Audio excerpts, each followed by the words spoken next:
Okay, great. So welcome everybody to today's quantum space-time seminar. It's a great pleasure to have Raghu Mahajan from Stanford, and he's going to talk about normalization of ZZ instanton amplitudes in minimum strength. Raghu, take it away. Okay, thanks Omkar, and thanks to all the members of the EIFR Strings group for hosting me for these 3 weeks. It has been a real pleasure talking and learning to you all. So I will be telling you about this paper, which appeared recently with my 3 collaborators who are in the audience. So they should also feel free to chime in whenever they feel I'm saying something wrong or some clarity can be added, or to add some comments as well. So just to highlight their names is Dan Anisisio is a grad student at Stanford. Chitrang Murdia, he's a grad student at Berkeley. And Professor Ashok Sen at ICTS, who you all know. So the 4 of us wrote this paper. So now let me just start by giving some motivation. So the title had the word minimal string theory in it. So I just want to say what it means. So the worldsheet theory, it's a bosonic string theory. It consists of 3 sectors. So there is a matter sector, which is a 2, p minimal model. One can generalize it to a p prime, p minimal model, but we will just talk about the 2, p case. P is an odd integer times a Liouville CFT, the Liouville CFT. Okay, so this Liouville CFT is a remnant of the conformal mode of the 2D metric, because we are integrating over matter and metric both in string theory.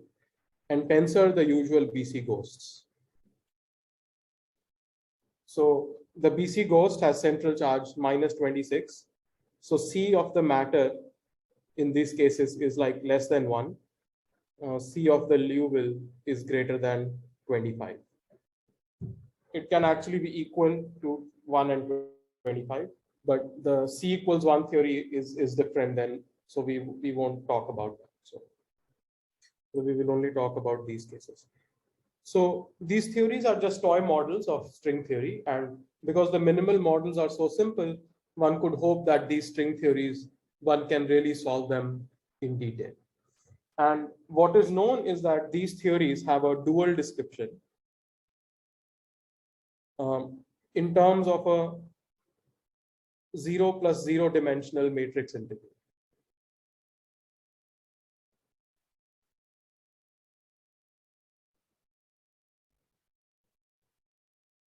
And what I mean by that is just that there is some partition function like d L squared h e to the minus L times trace v of h, and the potential has to be chosen as a function of p. So you have to be smart in how you choose the potential, and the claim is that these 2 theories are dual to each other. So one can say that these were the first known examples of gravity non-gravity duality, something like that. And these were like in the mid 80s to early 90s, people really understood them better. Okay, so this is the duality and this is the system we will be studying. But let me now say what quantity do we focus on in these theories. So of course, any given theory has many observables, and we want to know, we just want to focus on one particular quantity. So we just focus on the free energy. So free energy just means equals the sum over all genus from the string theory side, G string to the 2G minus 2, okay, and then the path integral over the, roughly speaking, the matter fields, the Liouville field, and the BC ghosts.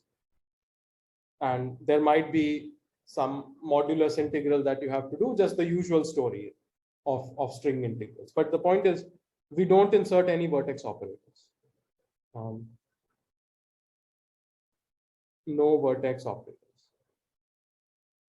So it's like a vacuum to vacuum amplitude. And, so usually the thing starts like G string to the -2, then there is a term that's G string to the 0, G string squared, and so on. So in the talk that I gave at TIFR last July or August, I focused on this term, the leading term in the free energy, which is the sphere, and it has some known subtleties because of the unfixed PSL2C gauge group. But all these terms in principle can be computed. So this would be like a genus 2 partition function of the string theory. This is like the torus partition. But in this talk, we will not be interested in this perturbative series. What we will be interested in is the first non-perturbative correction. So this is a whole perturbation series, and the non-perturbative correction goes like e to the minus some number times 1 over G string. So already there is some physics in the power here. The fact that this is G string to the minus 1, whereas usually in field theory, the non-perturbative effects would be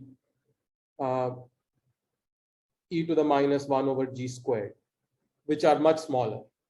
1 over G square is a much bigger number than 1 over G when G is small. And this was an insight by Schenker and other collaborators that this power is really 1.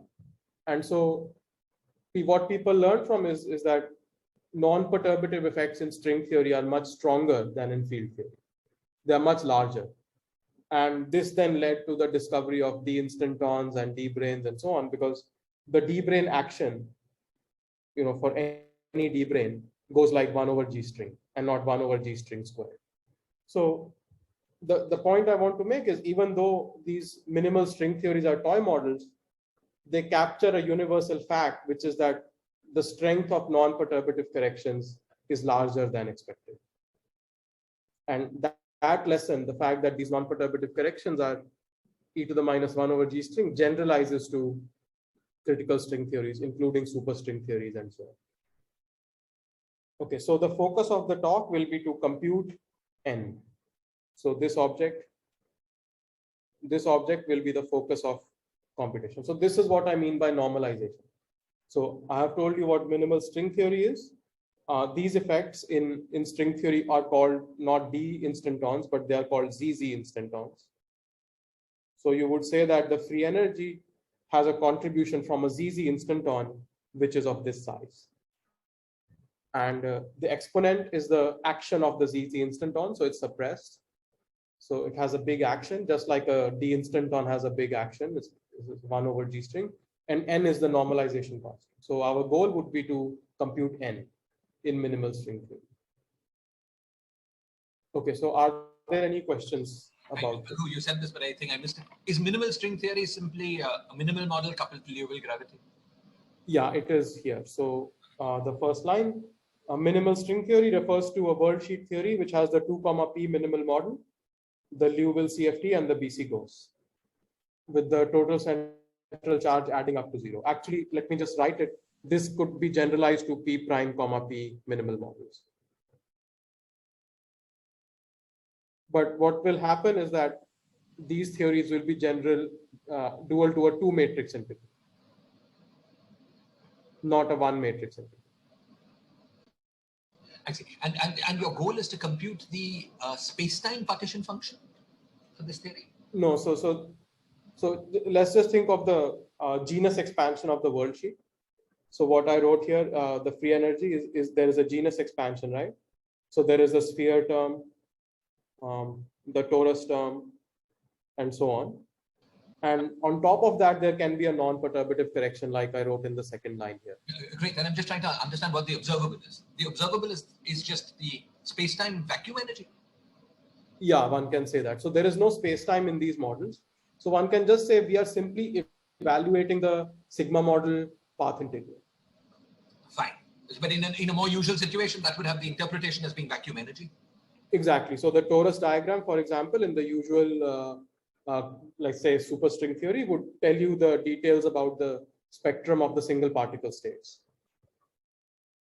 Yeah, I'm just trying to understand one more thing. Sorry to be so. Yeah. But it's not like you're putting, I mean, there's no sense in which you're putting space-time on a circle, right? It's not that finite temperature space-time. 0 temperature space-time, you're computing the partition function. Is this right? Yeah, I would hesitate to use the word space-time here, because you see the target space is not clear. So there is a Liouville direction and there is this minimal model. There are no X's and so on. So right, I understand. What I meant is that if you did the same calculation with type 2B string theory, what you would get is you get the answer 0, right? You get the vacuum energy of the vacuum. Exactly. Yeah. Thank you.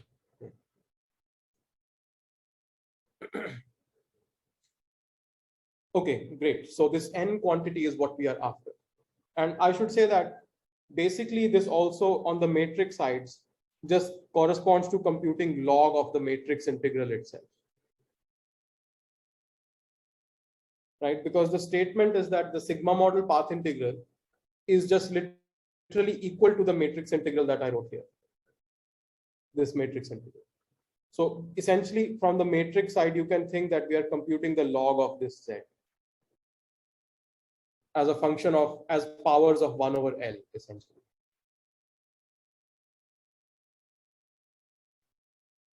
Raghu, one more question. Yeah. What are the other observables in this theory, other than this? Right. So one could, for example, one can construct 1,1 primaries out of the minimal model tensor, the Liouville exponentials. So one could consider correlation functions of those vertex operators as well. Right. So minimal model has some primaries ORS. We could multiply it with some e to the 2 alpha phi and adjust the value of alpha so that it has dimension 1,1. And then we could stick those vertex operators in here. And that is supposed to map to putting insertions of the matrix in the matrix. Exactly. That would correspond to computing like moments like h square, h to the 4th, and so on. Okay, thank you. So this sort of what you're now computing is sort of just the integral over the measure, and you could compute insertions as well with the same measure. Exactly. And this quantity n kind of appears in the same way in all of those things, as will become clear in a minute, like what this n is. Okay, thank you. I have a naive question. Yes. So is the matrix model supposed to be thought of as the second quantized open string theory, or like the Yang-Mills theory? You can think of it that way. You can think of it as the role that n equal to 4 super Yang-Mills plays in ADS-CFT. Yeah. So or maybe better, in recent literature, people have talked about this JT gravity. Yeah, so yeah. It's a part of this family when P goes to infinity, and it's dual to this matrix integral with a specific V of H. Yeah, so I'm just concerned about whether you're relating the partition function of a second quantized theory to a first quantized theory, because I don't know really how to think of second quantized or first quantized, but definitely the statement is that the two quantities I wrote here on sort of the bottom of the first page and the top of the second page are equal. So that no, what I mean is like it should stem from open closed duality, right? Finally. Yeah, and it's derived that way. It is derived by sort of tessellating the Riemann surface and thinking of them as Feynman diagrams and so on. Okay, so you are going to describe that, or? No. That is a well-known thing, and I would refer you to the original papers to derive how those things are done. And I'm not going to talk much about the matrix side anyway. Most of this talk is going to be about the string theory side. Okay. Okay, so now let me just briefly say what these ZZ instantons are and how they modify the free energy. So as I said, like the free energy in string theory is just like, one can think of it roughly as the sphere, which we don't understand well usually, but in these minimal string theories we do. There is the torus, there is the genus 2, this thing. So all these are closed string diagrams, right? These are closed string surfaces. The insight that followed from this work of Schenker and Polchinski and others is that actually non-perturbatively, the Riemann surfaces can tear apart and have a boundary on them. So you can actually have like a contribution that's like this. So non-perturbatively, a hole will open up on the Riemann surface, and you will actually get open string Riemann surfaces as well in this expansion. So this red line is the boundary of the disk, and one says that this boundary lies on the instanton.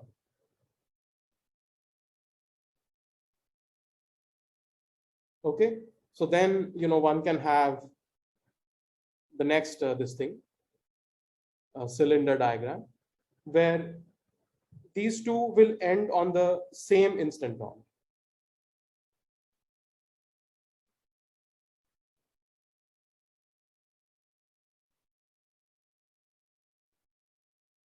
Okay, so this can happen. So each of these the diagrams in the second line will come with a suppression, and the way the suppression comes about is that because on one D brane you can have as many disks as possible. So you could have one disk, but you could also have two disks. You could also have three disks like that. So essentially you end up exponentiating. You end up e to the disk. And the disk is of order 1 over G string. And so the exponential of the disk gives you the e to the minus 1 over G string that I was talking about.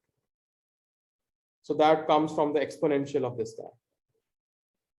And what the cylinder will also get exponentiated, because you can have one cylinder between the same ZZ instanton. You can have two cylinders and three cylinders. So you get exponential of the cylinder as well. So this n that I mentioned is the exponential of the cylinder diagram between a cylinder that stretches between the instantons. The same instanton, it's just one instanton. I have a question. Yeah. In what sense is the instanton related to a D brane picture? Instanton is a special case of a D brane. It's like a D minus 1 brane. Okay. Good. Okay, so instanton is a D minus 1 brane, and just because we are not working with X's and so on, these just have a different name. These are called ZZ instantons instead of D instantons. And Raghu, one question. yeah. So does this have any boundary operator insertions? I mean, is it possible to insert operators at the boundary?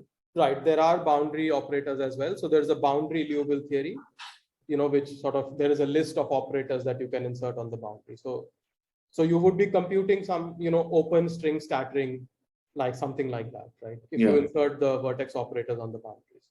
Right. And is there a proposal about how one would calculate those things from the matrix model? I think so, although I can't tell you right now exactly what it is. Okay. I think that it must exist, yeah. Okay. So I just want to emphasize a couple of things, that you would also have, for example, multi-instanton contribution. That would be like e to the minus 2 over G string. That would correspond to having two physical instantons, in the configuration. Here, we won't consider these. We only consider single instantons.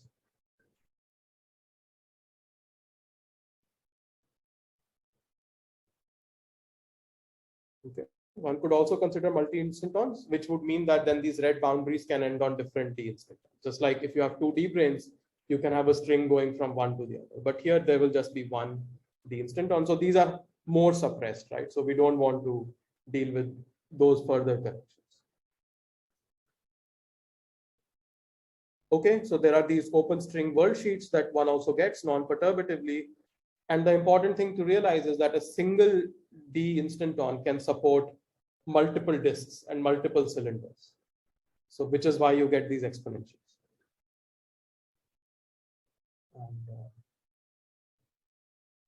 Okay. Are there questions? Maybe this is also a good time to take a couple of questions if there are.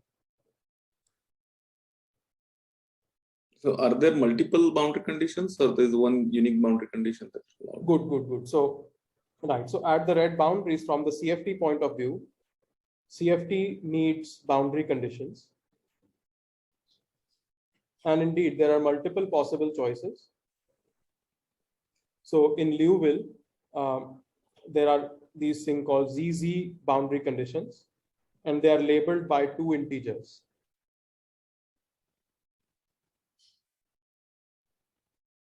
Called M and N, but we will focus on, for reasons that will become clear later, focus on the boundary condition M equals N equals 1. So Liouville CFT is a CFT that lives on these Riemann surfaces on all of them. So once it starts living on these disks and cylinders, it needs boundary conditions. And Liouville theory is not exactly free. So these boundary conditions have been determined by the bootstrap approach. So Zamolodchikov and Zamolodchikov did the boundary bootstrap for Liouville theory and came up with these set of boundary conditions. And for the matter sector, we put these Cardy. So there are some Cardy boundary conditions, right? That are these, all minimal models have them. And we will put the most basic Cardy condition, the 1,1 Cardy condition, Cardy boundary condition, such that the matter sector in the open string channel only contains the identity character. So the cylinder, this thing, if you view this thing as the time, will only have one character, the identity character for that particular minimal model. And so just one more question. Yeah. When we the way we get exponentiation is from the CFT point of view is put, you glue the boundaries of all these disks together and put the same boundary condition on it, right? We don't want to think of gluing the disks. I mean, the disks are really separate. So you should really think of the Feynman diagram expansion as having all these terms with just independent disks. So disk cubed over 3 factorial or disk. Oh, okay, sorry. Yeah. Sorry, and Raghu, the reason that the reason that n is the cylinder diagram is the cylinder diagram's order 1, right? Exactly. And therefore it multiplies, and that gives you right. Exactly right. Yeah. Okay. And one more question. I was confused about these multiple boundary conditions. So first, when you say matter sector, you mean the minimal model? Right. The minimal model. Yeah. Exactly. Okay. So if there are multiple boundary conditions, in order to compute the string theory, should one sum over all such d branes? Well, so all those d branes will have different tensions. Okay. So this number here, sorry, let me write here. So this thing is actually e to the minus tension of the d brane. And the tension is a function of those integers like m, n, and rs of the Cardy integers. So we will consider a particular boundary condition with a particular tension, a particular brane out of those. You're looking at the lightest guy? No, not the lightest guy. So actually there are some subtleties relating to the contour, and it will become clear which one we consider once we discuss it. It's actually important that it's not the lightest guy because of the way the contour of integration sort of fits in.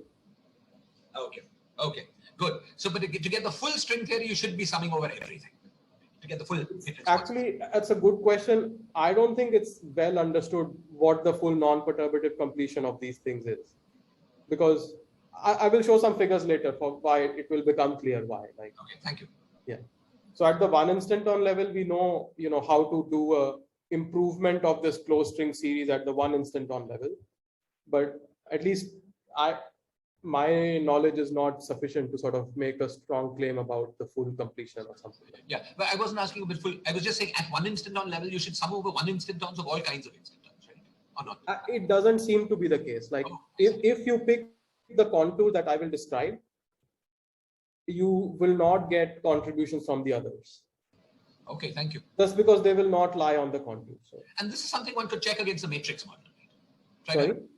One could presumably check this against the matrix model by... Right. So matrix actually has a similar contour ambiguity because, we replace the integral over the matrix by an integral over the eigenvalues. And the eigenvalues, one can think of them as complex. So there is a contour of integration in the complex lambda plane. Okay.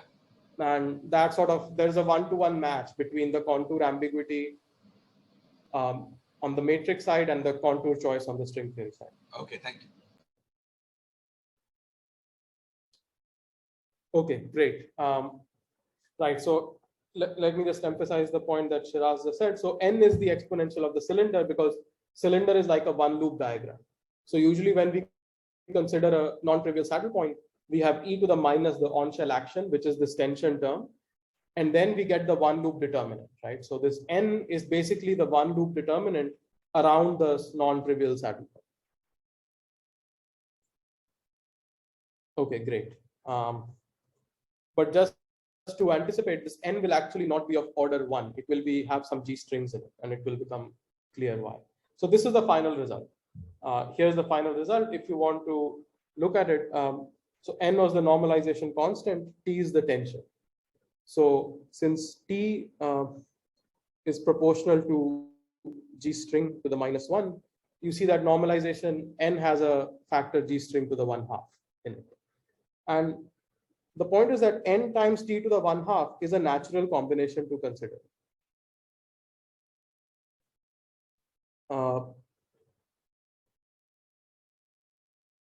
Because it's independent of G string.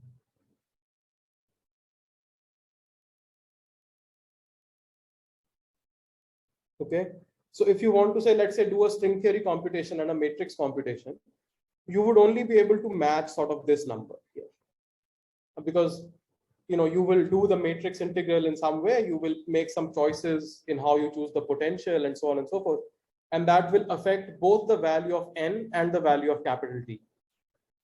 So those independently you can't match, but this combination n times T to the 1/2 you can. It is just like if people remember my talk from August, we had to compute this quantity sphere over disk squared, because the G string sort of cancels in this, right? There's G string to the -2 and there's G string to the -1 squared. So we always, in order, if you want to compare your results to the matrix side and match precise numerical constants, you should always construct a quantity that is independent of G string. Okay, so here is a very explicit function of P. I will note that there is an I here, and that I has to do with the fact that if you look at the quadratic fluctuations around this non-trivial saddle point, there is one negative mode, which means that there is one Gaussian integral which looks like e to the plus phi squared. And essentially that is the open string tachyon in this case. So the spectrum of perturbations around this ZZ instanton has an open string tachyon, and that's why there's an I here. And the other comment is that in the JT limit, this result is finite. You just get I over square root of 32 pi, right? Cotangent becomes, or times 1 over pi. Cotangent becomes P over pi, and P cancels. And actually, this is why I was sort of studying this problem. This problem was mentioned to me by Douglas Stanford, because in their paper on JT gravity as a matrix integral, they could not fix this constant from the string theory side. So from the matrix side, they had this answer that I wrote here below, but the string theory cylinder, as we will see, has some divergences, because there is this tachyon and some other problems on the string theory side. So which is why we were trying to match this number, because there was a definite prediction from the matrix side.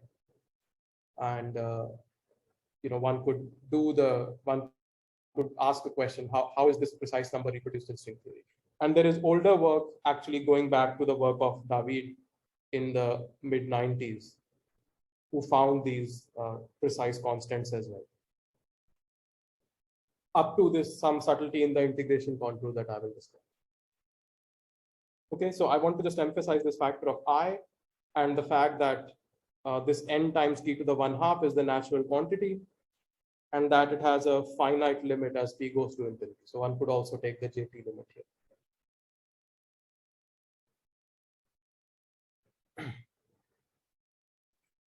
Okay, right, and this I have already said, that n is the exponential of the annulus amplitude, right? Okay, are there any questions about this? Just the result, the form of the result, and so on. Sorry, Raghu, a more general question.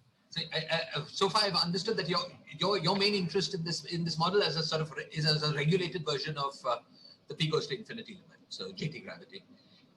Is that right, or is that not necessarily? One could think of this. I just mentioned it because JT gravity has been of recent interest, but one could have asked this question just in the early 90s. Right. I wanted to understand, for the space-time theory, is there a physical reason to be interested in it? There's reason to be interested, I suppose, because of the duality. But is there a physical application for the space-time theory? Right. So I guess in the other work that Ashok has done, similar constants, for example, are important in the S-duality of type 2b string theory. Like there is this 4 graviton amplitude, which has this zeta of 3 or something. And there is a d-instanton contribution to the scattering amplitude in type 2b. And you need to work out this constant in order for the duality, for the S-duality to hold in type 2b. Yeah, great. No, I understand that the techniques are very interesting, but I was wondering if there was a physical application of the final space-time. You don't like the word space-time, but the final theory, which is minimal model. You mean just this theory by itself, if it has some interesting applications? Yeah. If you happen to know. Yeah, well, I would say that these models were interesting, one, because they were examples of gravity, non-gravity duality. So one could sort of, define 2D gravity this way. So it's interesting from that respect that, there's at least some in principle non-perturbative definition of a 2D gravity model. But without a Lorentzian counterpart, right? So these don't have sort of gravitons in the space-time. So since there is no space-time, there are no sort of gravitons in the usual sense. Okay. But it's still some Reggie calculus on the 2D space, on the 2D manifolds, right? So, right. And these non-perturbative effects, like I really want to emphasize that this e to the -1 over G string, it was known before D-branes. The fact that the power is 1 here. I mean, these are toy models, but we learned something very valuable from them, which is this power of G string is 1 and not G squared, right? And that happens, why? Because of the divergence of these coefficients, right? So one can do some asymptotic, some Borel resummation and so on of just the perturbative series. And so that is universal, right? Because you're doing some moduli space integral. Right. But these coefficients are sort of the fact that they grow like 2G factorial is still present in these models. Right. Sorry, one more general question like this. Sorry for slowing it down. But is there, you talk about a P goes to infinity limit of this giving you JT gravity. Is there a similar limit of this that gives you C equals 1 string theory? This. Yeah, I don't know of that limit as a very clean limit. People have suggested various things, but I don't know of experts must know this, how to take the limit to C equals 1. But yeah. Okay. The thing that happens is that this dual description becomes a 0 + 1 dimensional matrix quantum mechanics. Right. And I don't know how exactly that happens. So it's the same question, I suppose, as asking: is there a limit of the minimal models that gives you the free scalar conformal field theory? Right? Just at the level. It's related to that question. Yeah, exactly. Just at the level of the CFT. Yeah. Right. I should know this, but I don't know the answer to that. But okay, thank you. Hey guys, I'm very sorry, Raghu. I didn't know about this change in the time. So I know it's very late. I just joined. Now, if it's possible, without too much disruption, Raghu, to give a 5 minutes summary, and if it's not too much of an imposition on the rest of the audience, could you do that? Otherwise, please don't worry. I know we are at 10:40, so just go ahead and I'll try to learn from you later anyway. Okay. But okay, if possible, okay, up to you all. Huh? Maybe let me just say very quickly. So we are considering these minimal string theories like we have discussed. So know this worldsheet theory. Okay. And we are just computing the sum over empty surfaces. So sphere plus torus and genus 2 and so on. Okay. And non-perturbatively, one can get open string Riemann surfaces as well. Okay. With Dirichlet boundary conditions. With Dirichlet boundary conditions in all directions. Okay. There's an instantons. Yeah, exactly. Okay. And so that instanton expansion starts with a disk and then a cylinder and so on. Okay. And as in the recent work by Ashok and Sheehan and company, this normalization constant plays an important role in various quantities. So we are interested in the same quantity. So we want to compute this normalization constant, which was computed, for example, already in the C equals 1 theory and in type 2b and various other cases by Ashok, but we just wanted to apply it to this very simple minimal string theory. I see. What is this value of n?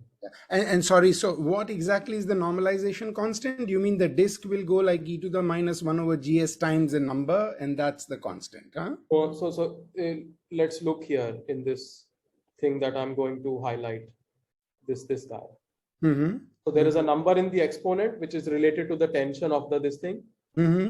And then there's a constant upfront multiplying the whole thing. Got it.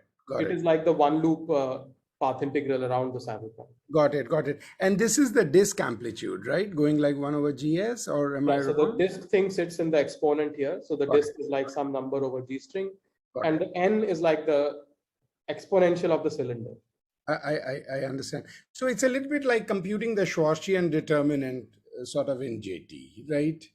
Huh? Right. That would be the perturbative thing, but morally, yes. Yeah. About this. Okay, thank you. And one last thing, what exactly is the, if you all don't mind, sorry, what exactly is the 2 comma p theory? Just once.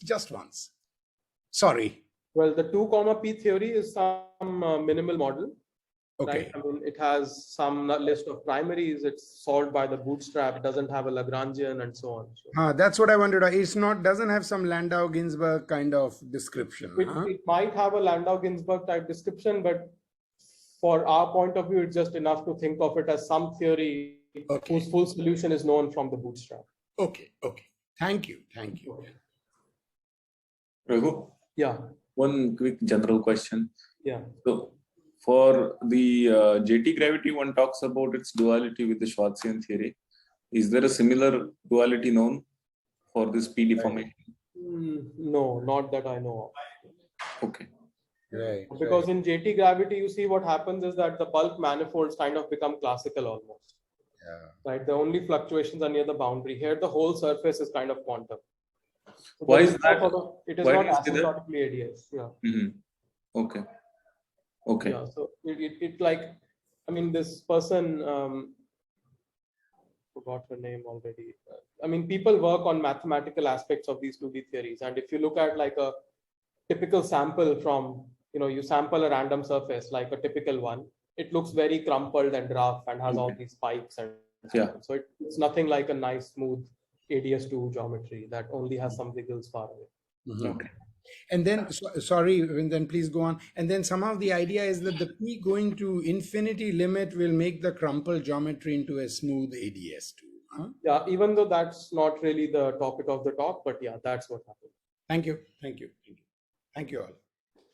Can I ask one thing? Is there something special about the P's when this n diverges? For example, P is equal to 2. P even is not allowed. Sorry, I should have said. P is odd. Okay. P even is not allowed. Okay. Because in the minimal models, these P prime comma P labels have to be relatively prime. Yes, okay. Thank you. Okay, thanks. Okay, yeah. So is there a boundary state formalism for the closed string channel which calculates the same thing? Yeah, that's these guys. That's what I wrote here. Okay, I missed that. Okay, good. Okay, so let's just go directly to, basically we want to compute n, so we just want to compute the annulus diagram.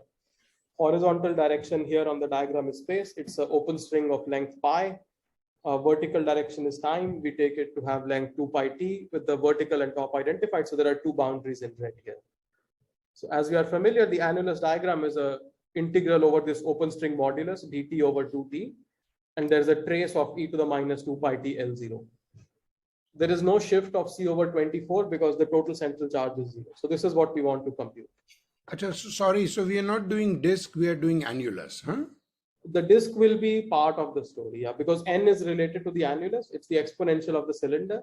Okay. So that is the main object of interest. Okay, thank you. Okay, so now let me just give you these formulas. They are very simple. So Z Liouville for the 1,1 boundary state, we will always talk about that, is q minus 1 e to the minus p minus 2 whole square over 8p. Pencil is going to die, that's not good. Eta of it. Okay, that's the matter, this thing. Liouville partition function, the etas are familiar, the 1 over etas, and there's a minus sign because there are some null states in this. So, sorry, Raghu, please excuse me. What does 1, 1 mean? You must have explained. I'm sorry. This is just some label. This is just some name of the boundary condition. The bootstrap solution to the Liouville theory contains a family of boundary conditions. We are only focusing on one of them. Okay, thank you. And the matter, again, focusing on the 1, 1 Cardi state is given as follows. If there's a sum over k equals minus infinity to infinity, e to the 4pk plus p minus 2 whole square over 8p minus e to the 4pk plus p plus 2 whole square over 8p. Okay, so there's an infinite sum here because the Verma module structure for c less than 1 is very intricate. There are sort of null states, but then you have subtracted too much, so you need to add something back. So it's like an inclusion exclusion kind of thing, and that gives you this infinite sum of pluses and minuses. And the 1 over eta as usual account for the descendants. And the z ghost is eta squared of it. And sorry, just to understand, I don't know the field at all, but so this data about Z matter, etc., is obtained from the bootstrap, and then from that you construct the annulus contribution. Is it? Exactly. So all these three things are well known from the bootstrap.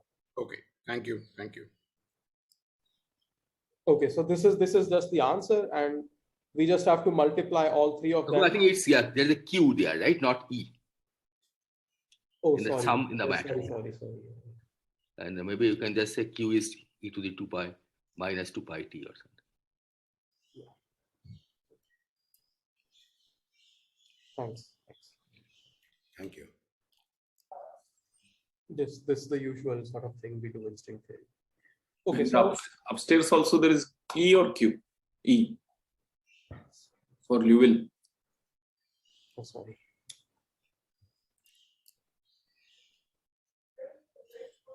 Thank you. Okay.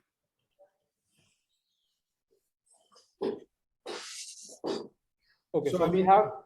Sorry, please, just to make sure the ghost part remains what it is in standard string theory. That of course won't change, and the rest too you obtain like this. Yeah. Okay, thank you. Okay, so now we just have to construct this integrand and analyze its properties. Mm-hmm. So let me call f of t as trace e to the minus 2 pi t L0. So that these etas cancel, you see, there are 1 over etas coming from the Liouville and matter and the ghost. So we just get some contribution like e to the 2 pi t minus 1. That's this factor here. Mm-hmm. And then we simplify the other factor and we get k equals minus infinity to infinity e to the minus 2 pi t k 2 p k plus p minus 2 minus e to the minus 2 pi t pk plus 1 2k plus 1. So, sorry, Raghu, if you look at Z matter and take p goes to infinity, sorry, I can't do this in my head. What happens to the coefficient of the 1 by eta? Do you happen to know? It'll become like, we will simplify this for general p. Okay. I don't know off the top of my head like what happens. I was wondering whether it becomes like just a free scalar partition function. Mm-hmm. Probably not. Yeah, I think the point is here you go to central charge minus infinity, right? So it will not become free scalar partition function. I think if there is any hope of getting the C equal to 1, you have to take the PP plus 1 minimum model. Okay, thank you. Even that is, I think, not understood. I mean, how exactly to take the, you know that it goes to C equal to 1 in the P goes to infinity limit. Okay. But how to match it to matrix model, as far as I know, it's not, it has not been studied really. I see. But just at the level of string partition functions, you would get the same answer as just this free boson for that case? Yeah, I'm not sure actually, if that's the case or not. Okay. You get the central charge correct. Okay. But there may be some additional null states that you subtract out. I'm not sure. Okay. This one can certainly study. Okay, thank you. Are you saying that there is no matrix model dual to the C equals 1 string theory? No, the statement is, sorry, go on, Ashok. Go ahead. The dual to C equals 1 is of a very different nature. It's a matrix quantum mechanics rather than a matrix integral. Okay. You can't obtain it as naively as a limit of these things. Okay, so Sorry, one last. I'm sorry to be so disruptive, Raghu, but just from Ashok's comment. So all these minimal models 2, P are all non-unitary? Yeah, exactly. I didn't realize that. Okay, thank you. Yeah, so they are all non-unitary except the 2, 3 guy, which is just empty. It's Z is equal to 1. Okay, thank you. As P goes to infinity, the central charge of 2, P goes to minus infinity. So C of the Liouville goes to plus infinity, which is why the surfaces that I was saying that are crumpled become regular, because the Liouville mode is becoming classical in this. I understand. Thank you. And Raghu, just to go to the last equations you wrote, to make sure, you're saying it's near t equal to infinity. So you take the product of the terms you had written upstairs, and then you have further kept the leading terms, is it? As I haven't yet. This not is yet. the full answer, and now we are going to take the limit. Sorry, yes. Okay. So now the leading behavior as t goes, we know that from usual study of cylinder diagrams, t goes to 0 and t goes to infinity are potential divergences in A. T goes to infinity are the open string tachyons, and t goes to 0 are the closed string tachyons. These theories don't have closed string tachyons, so we don't worry about t equals 0. You can check that the integrand is perfectly regular as t goes to 0. And so we need to worry about the open string tachyon. And just if we look at the k equal to 0 term here,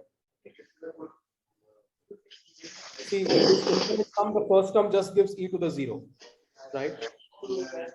We have a contribution like e to the 2 pi t minus 1 times 1 minus e to the minus 2 pi t. This is just keeping the k equal to 0 term, right?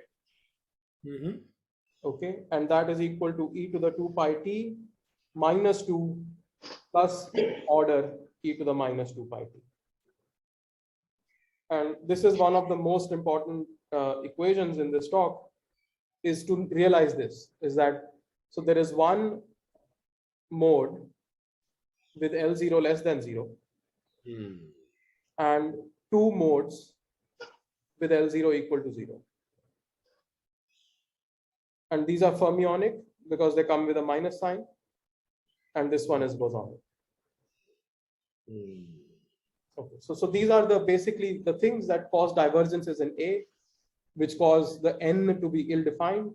And the purpose of string field theory is to tell us how to take these divergences into account properly, how to deal with these tachyon and the minus 2.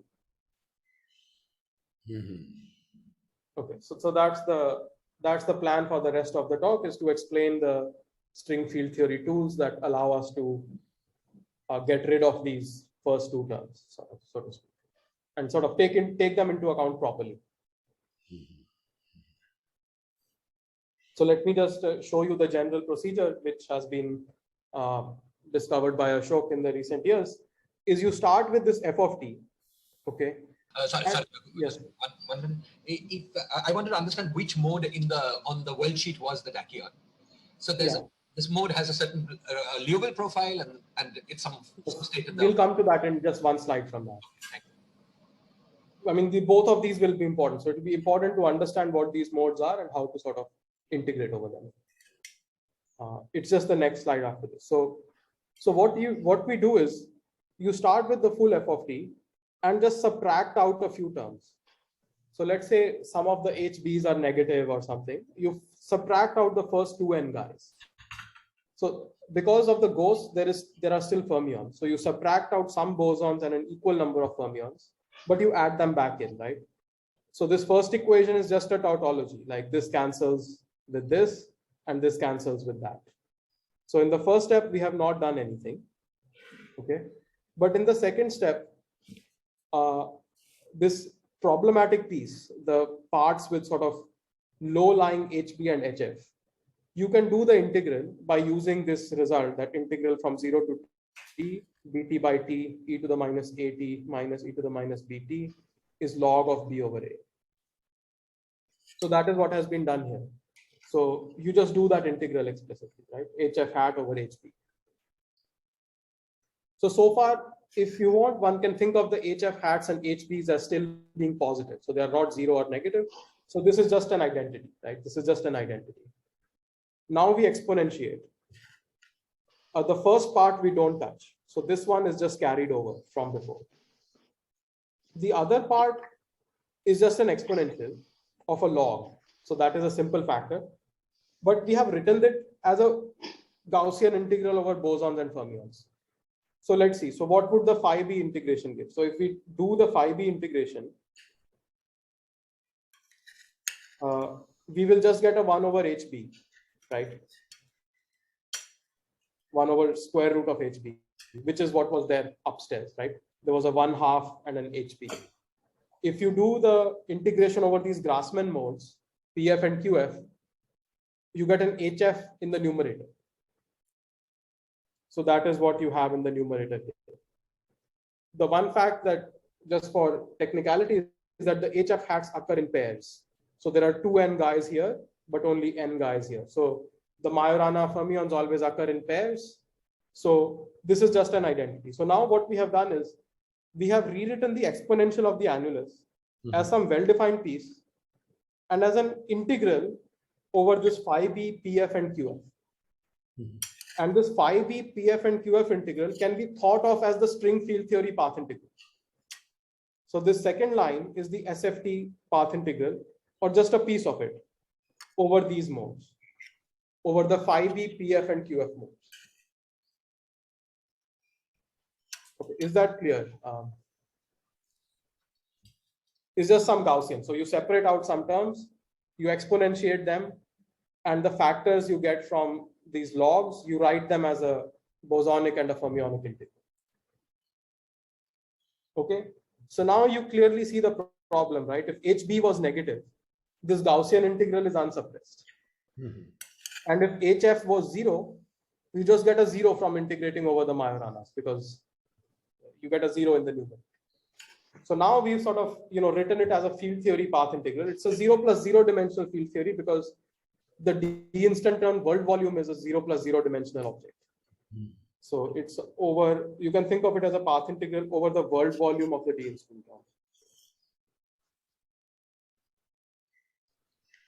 Raghu, one question. Yeah. These curable divergences always come with compensating zeros, and then one has to make sense of it. Compensating zeros. Sorry. What does that mean? I mean, the fermion integral gave you 0, you said, right? While the boson integral was kind of divergent. Yeah, so they will not cancel like that. We will see how to cancel them, treat them separately. Yeah. Okay. Yeah, I mean, that's one of the insights from string field theory, that you have to give a physical meaning to each of the divergences and then sort of deal with them how you would deal with them in field theory or something. Yeah. Okay, so let me now discuss. I have a question. Yeah. Shouldn't there be also an independent way of seeing it from the worldsheet point of view as well, what you're doing from the string field theory point of view? Because they must be consistent with each other in some sense, right? As far I can tell, maybe Ashok is in a better position to answer this. Sometimes just usual computations on the worldsheet are done in this so-called Siegel gauge. And the Siegel gauge can break down when there are d-instantons in the game. So I think you really have to use some of these insights for a few of the modes. I mean, it's just like some discrete, 2 or 3 modes that you have to treat like this. The rest of it you can still do like in the worldsheet way. So if you want, this first line here is still sort of worldsheet, right? Yeah. Second line we have done string field theory. Yeah. Okay. Okay, but yeah, it's true that this kind of things, subtle things can happen, and one really needs to look at it from a sort of a path integral point of view. So here are the low-lying states that are important. And first thing is, note that everything is in the ghost sector.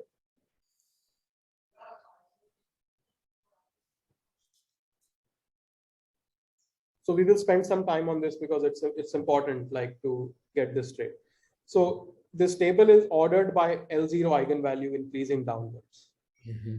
And within the L0 eigenvalue, there are ghost numbers. These states have different ghost numbers. Ghost number means C has ghost number 1. Well, that's all we need to know. So the number of C's in the state here is equal to the ghost number. So the first state here is C1 of 0, has L0 eigenvalue -1, and that is the tachyon.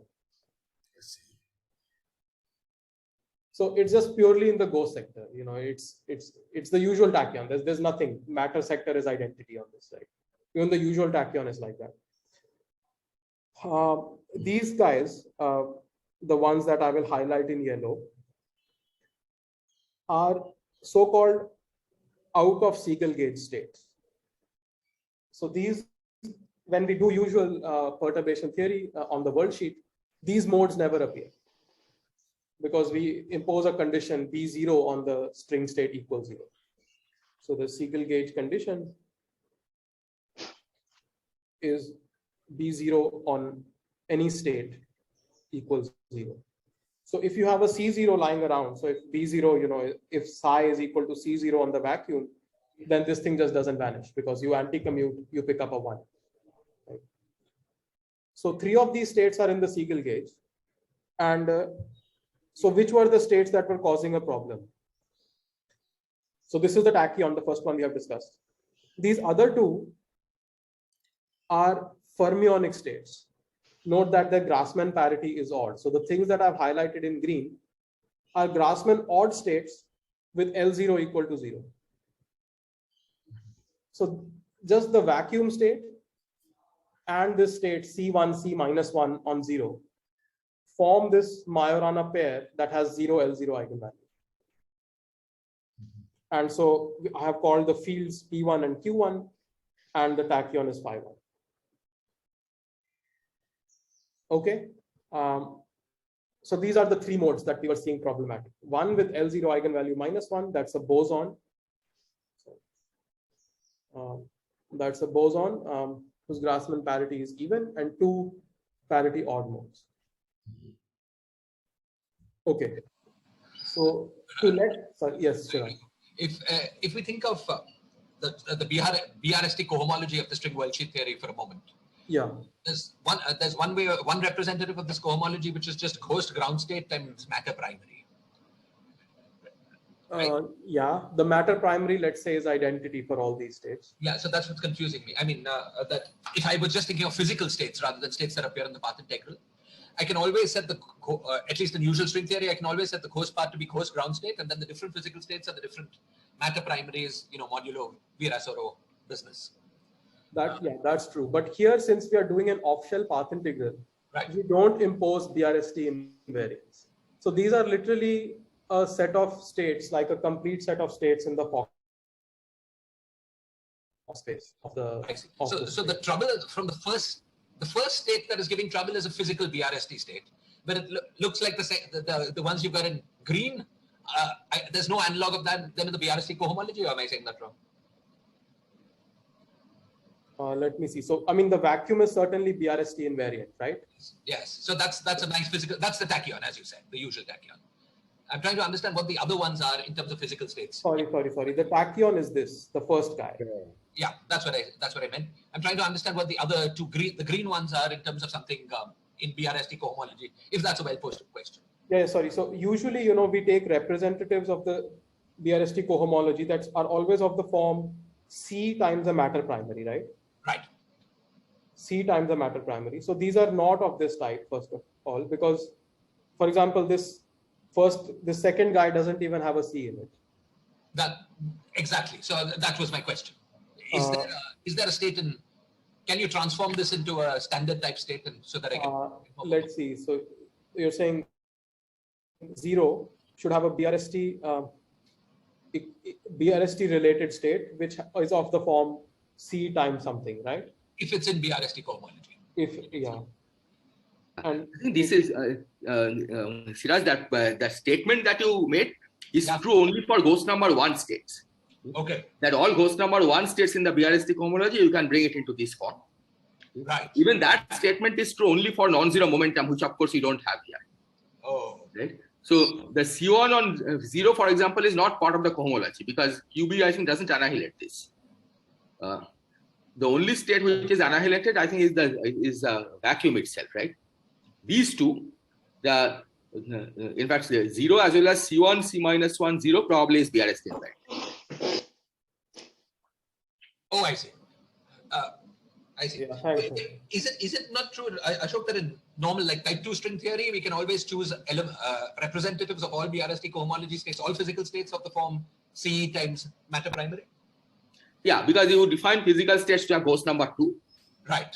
So C bar matter primary. But see, these are, so if you are looking for states like that, I mean, this is not the sector one should look at it because these are modes of the D instanton, right?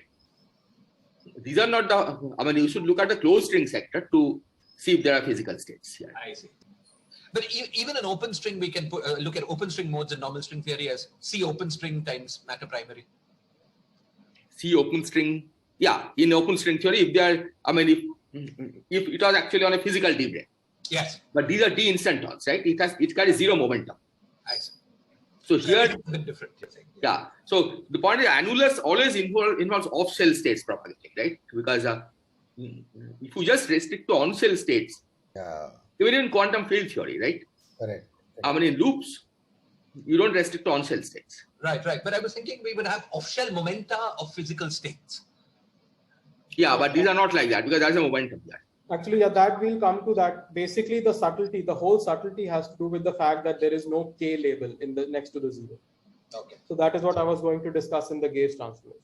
So then it's very hard to think of these modes. They're just something that appear in the path integral. Let me say one thing. So, if let's imagine a D3 brane. So on the D3 brane, there is a gauge group. There is a U1 gauge symmetry, right? If there's just a single D3 brane. And that's really a gauge symmetry because it's sort of spread out over the world volume of the D brane.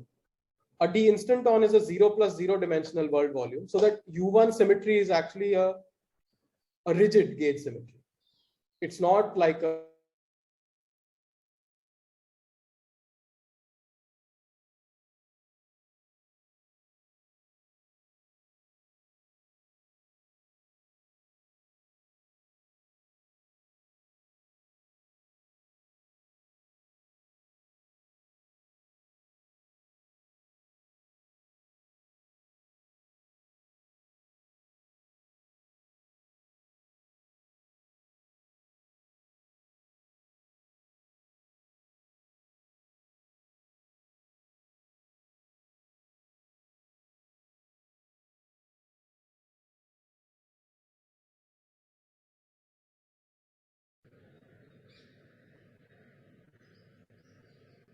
Hello.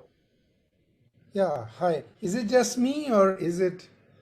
No, I got disconnected. I think the internet here TFR is a little bit unstable or something. Okay. I hope Raghu connects. It's not just in the institute, everywhere, even in the guest house. I can see Raghu.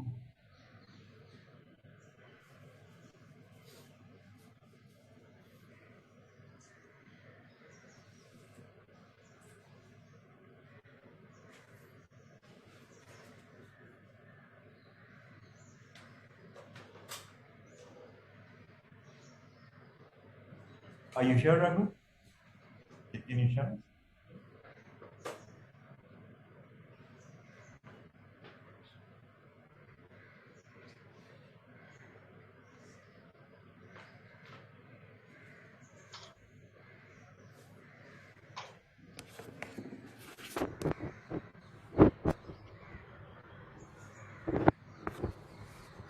Yeah, Raghu, if you can hear us, we can see your screen, but we can't hear you.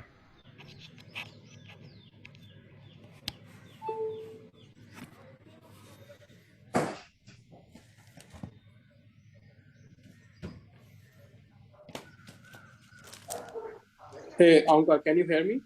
Yeah, now we can. Okay, sorry. My internet on my laptop is gone somehow, so I have to join the audio and this thing from my iPad. Yeah, I think we all got disconnected. There was some internet issue. Sorry about that. So yeah, please go ahead. Yeah. Let me go back to this. Okay. Here. Okay, can you see it now? Yeah, we can see. Yeah. Okay, great. Sorry, so I was saying maybe you didn't hear what I was trying to answer to Shiraz. I was trying to say that the usual thing we think of as gauge symmetry on the D-brane world volume is no longer a gauge symmetry on a D instanton, because the world volume is 0 plus 0 dimensional. So that's one big difference, which is why like these states don't have, you know, something like C1 0 comma K. Like there is no K label here.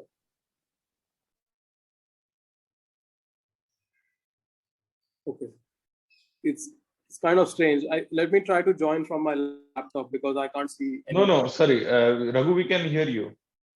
Yeah, but I can't see anyone Okay. because I'm not joined from the computer.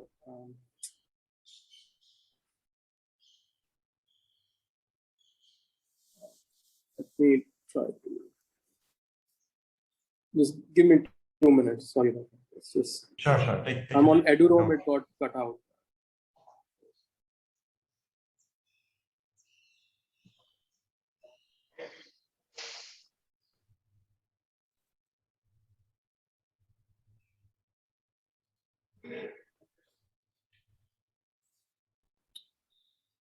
Okay, well, it's not working, it seems like.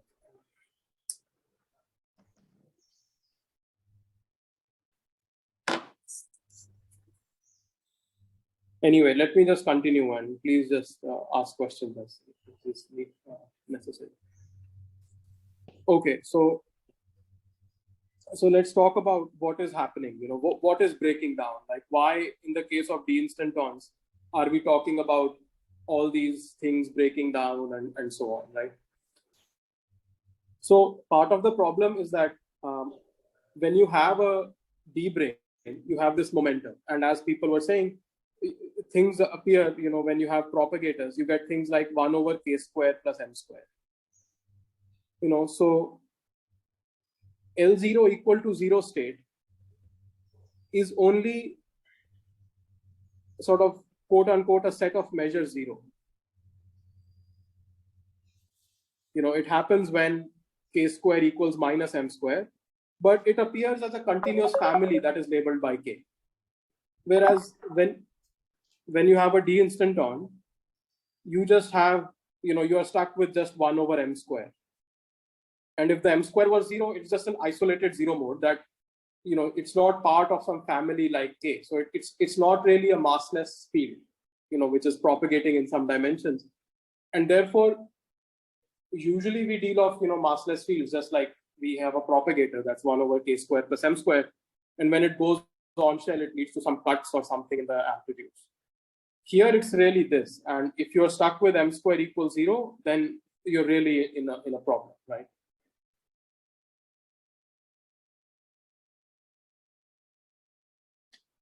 Okay.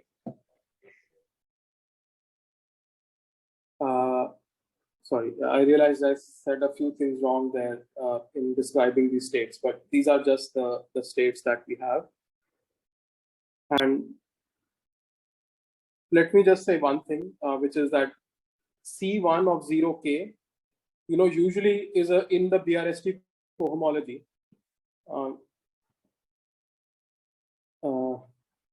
When k square equals minus 4 or something, right? So you need a k to make this state to be a BRST a closed state. Because we don't have a k, this thing just is not a BRST closed state.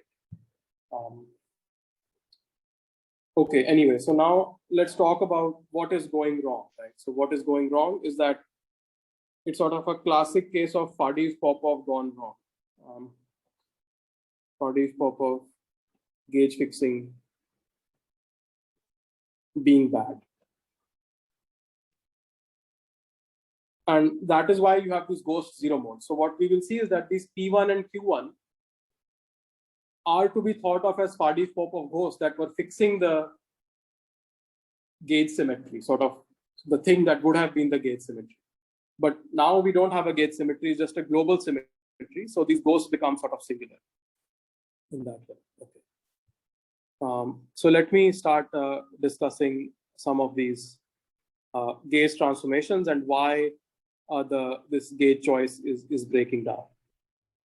So naive question, Raghu. Yeah. You emphasized how d instantons are different from d branes in terms of them not having momentum. Is it? Can one think of dimensional regularization?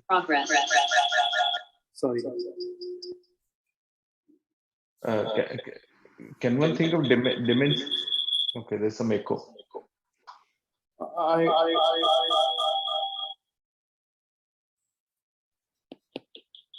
Hello? Hello?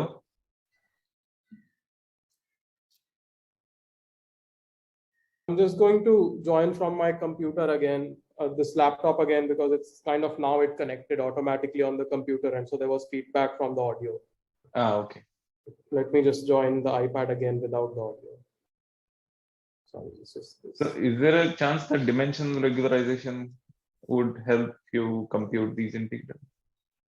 Continuing it to d equal to 0 or something like that. Just a thought, I don't know. I haven't thought about that. Okay. Dimensional continuation to d equal to 0. Yeah, that sounds like an interesting idea. But usually, you see, if you have a dimensional continuation, like you would have something like this, right?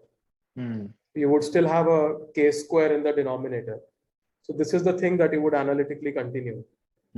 But now you just don't have a k to begin with. So kind of maybe there is some way to look at it like that. Okay. But at least I haven't seen.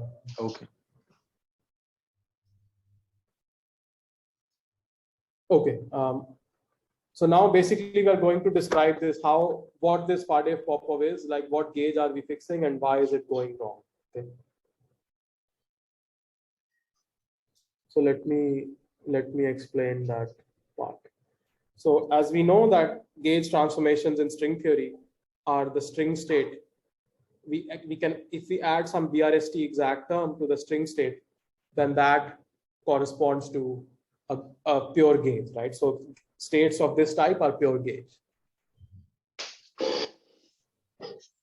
Okay, great. So now let's first remember that if it was a D brane,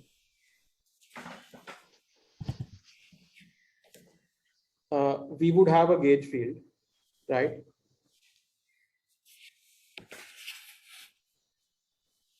Whose vertex operator would be something like this: integral dp plus 1 k a mu of k alpha minus 1 mu on c1 of k, right?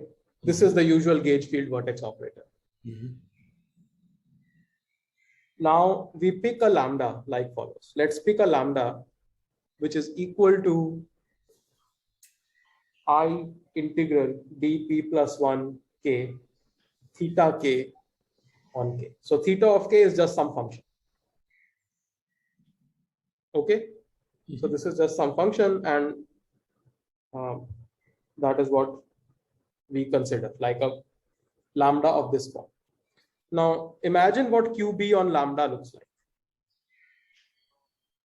Okay, so what does it look like? QB on lambda, for example, has a C1 alpha 0 alpha minus 1 term, right? Because it has a C times T matter term. And if we were in sort of D brane language and just a flat space string theory, we would have a quadratic contribution from the T matter and a C1 from this, right? So what happens when you act C1 alpha 0 alpha minus 1 on the state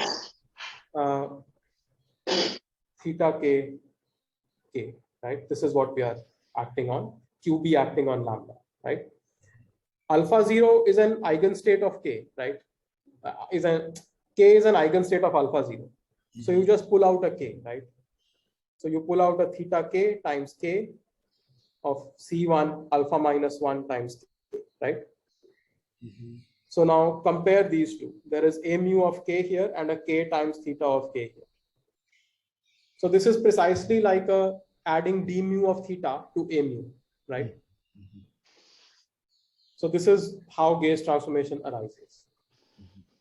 But there is another part, sorry, go on. There is another part of the same QB of lambda. So QB also contains a term that is C0 alpha 0 squared, right? Just again from C times T matter. And when that acts on theta K of K, right, you get K square theta K on C0 of K, right? So you get this thing. Now let us look at what C0 was. C0 acting on K. We had this in our table. This is the state which is sitting in the fourth row here. So I'll use a different color. This orange guy is precisely like that, right? Mhm. It's a ghost number 1 state, which is transforming under the same gauge transformation parameter as the gauge field on the D brane. But note that there is a K and a K square in these transformations. So if you're on a D instanton and you don't have a K, these things don't transform, right? So that is one sort of also a feature. So like, let's say, so usually we would use these gauge freedom in theta, freedom from theta, to set psi equal to 0, where psi is the coefficient of C0 of K in that state, right? So the string field contains this term, and psi here would be a function of K. And usually we would use it to set psi equal to 0. So what happens is that if you look at the kinetic term of the string field path integral, it contains something like psi plus d mu a mu whole squared. So this combination is gauge invariant. Okay, so there is one combination psi and divergence of A, which is gauge invariant, and the square of that appears in the kinetic term. So if now we set psi equal to 0 gauge, you see you get this d mu a mu square, which is the usual term we get in Faraday-Popov gauge fixing the gauge fields, right? So, Sorry, I have a question. yeah. When you say mu, what space time are you indexing? There is no space time. These mu's were the directions that are tangential to the D brane, if it was a D brane. Yeah, but here P is -1. But that's what I'm saying. So we are now zooming out of the D instanton in order to understand first the usual case of a DP brane with P 0 or greater. And that will help us analyze what is wrong with P equals -1. Okay. So we have now generalized our analysis slightly. We are looking at a DP brane, not a D instanton. And therefore there are these mu indices which take P plus 1 values. Okay, so just to emphasize, there is a gauge field, which is the coefficient of this term here in the string field. And there is this field psi, which is the coefficient of C0K, and they appear together like this. Okay, so, and you can see why this gauge fixing procedure breaks down, because when there is no momentum, the psi doesn't even transform, right? I mean, this term was the transformation of psi, and it's not even transforming under this gauge transformation. Is that clear? So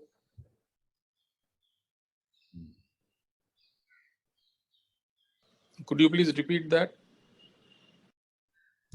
okay, so what am I saying? So, you know, in the usual, in a DP brane, on a DP brane, we would have two fields.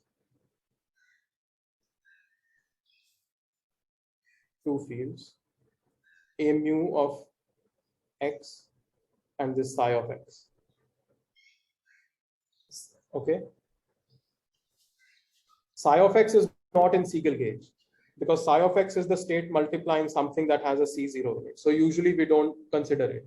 Like we usually are working in Siegel gauge.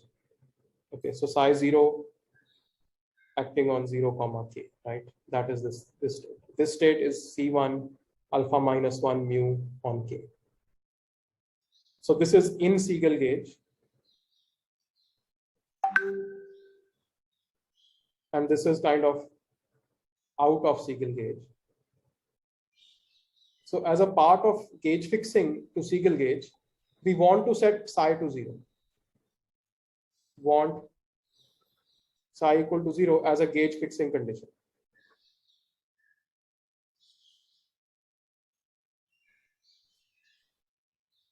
And the transformation of psi was psi of k goes to psi of k plus k square theta k. Right? So if this k was non-zero in general, the psi k does actually transform under the gauge field, under this gauge transformation. So one can actually, so this is a good gauge fixing. So if there are k's, this is a good gauge fixing procedure.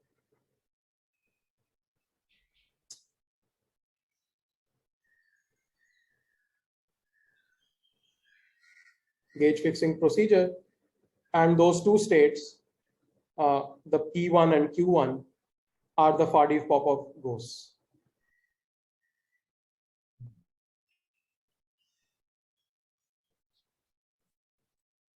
So let me remind you that P1 and Q1 were the states here that were multiplying just the vacuum and C1, C minus 1 on the vacuum. So P1 multiplies the vacuum and Q1 multiplies C1, C minus 1 on the vacuum. And in the action, you get something like e to the minus k times P1 Q1. So what I have sort of trying to say is that the gauge fixing procedure is, this is the reason why this gauge fixing is not good anymore when we have a d-instanton.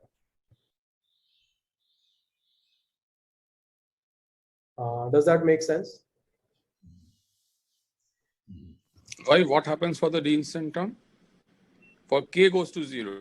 So yeah, k so the gauge equal to 0. So this term is just 0. Right? Yeah. Okay. So just so I understand, Raghu, you're saying that there is no, you can't set psi to 0 by doing a gauge transformation, basically. Yeah, exactly, because it just doesn't even transform under this gauge transformation. Thank you. So essentially what you have to do is you have to sort of back out from the Siegel gauge. So this was our path integral, right? dp1, dq1. These are like the Faddeev-Popov ghosts. You kind of have to go back just to the psi field. Mm-hmm. So, sorry, Raghu, can I ask you a naive question, please? Yeah. No, thanks for explaining this issue so well. But is there then, I mean, it seems that what would have been the longitudinal mode, now that you don't have momentum, I'm just putting it very simply, they become physical or they have to be dealt with. I'm wondering, is there an analog in just gauge theory if you consider ordinary instantons of this, just in case? Don't. What is the analog of the psi field in the usual gauge theory?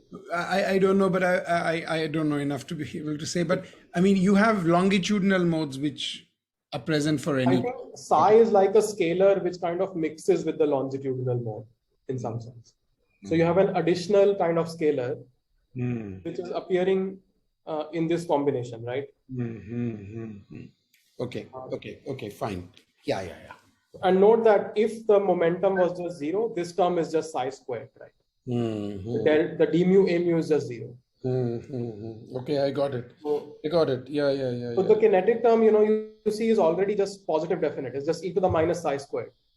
Usually a gauge freedom shows up as 0 modes of the kinetic operator, right? That's what a gauge freedom is. These are 0 modes of the kinetic operator. A psi square. So there is no 0 mode in the kinetic operator. Yeah. Which is why sort of one way to say that the symmetry is just a rigid symmetry and it's not a global, it's not a gauge symmetry. Does that make sense? Yeah. Okay. Okay, so but the point is, so this was the thing that was giving us 0, right? It was dp1 dq1 e to the 0. But that you say, okay, this was a bad gauge fixing procedure. Let me just go back to the original formulation over fields with ghost number 1. So psi has ghost number 1, and this is just its action. And now the psi integral is just really easy to do. It's just some square root of pi or something. And the tricky part is what Ashok had already figured out in his previous papers, is that this volume of the U1 gauge group is non-trivial. I mean, one has to think carefully about what is the proper measure on this U1 gauge group. And if you do it properly, you realize that this thing has a, let me get it right, it has a 1 over G naught in it, where G naught is the open string coupling. And there are some numbers here. And Raghu, sorry, the fact that the psi integral has the Gaussian measure, yeah, that is an input from string field theory?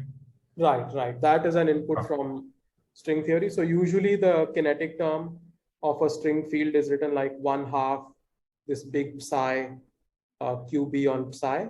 I see. So that's right. This big psi will contain some little psi, and then you have to do this, and that will give you this stuff. Perfect. And this is also the thing that in general will give you psi plus del mu a mu squared. Great. Yeah. Thank you. But the origin is that it initially stems from exponentiating the log, right? Well, that was log this b by left-hand side. The log b by a, you exponentiated that, and that gave rise to the... That gave rise to the left-hand side. No, the bosonic part. That was d phi 1. That was a different field. That, so what is that psi? integral was the first line of this table. Yeah, so then what is psi? Psi, how is psi is in the fourth line of this table. Okay. So it's something you don't see in the annulus amplitude, because the annulus amplitude was computed in Siegel gauge, which only had these 3 green guys. Okay. And then we backed out of Siegel gauge. Okay. And in the because end, Siegel gauge doesn't work. Right. That was the whole discussion about the gauge, not being a good gauge. Yeah. So the Siegel gauge doesn't work. That means you have to throw out the 3rd and the 5th line and include the 4th line. Okay. So essentially, sorry, my connection got lost, so I missed all that. So it's okay. It's okay. Yeah.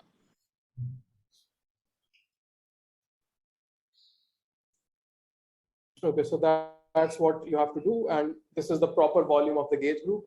That there is some open string coupling that appears here. And sort of one naive way to think about it is the following: that let's just think of some simple electron, coupled to a gauge field. So the Aharonov-Bohm phases of some electron wave function, if you normalize things this way, there's a coupling constant that appears multiplying the holonomy, right? E to the IGA. So the definition of the U1 gauge group is that this total phase should have period 2 pi for matter fields that are charged under the gauge fields.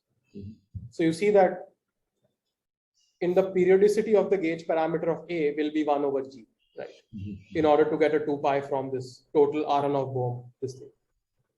So that is the moral reason why there's a 1 over G naught here.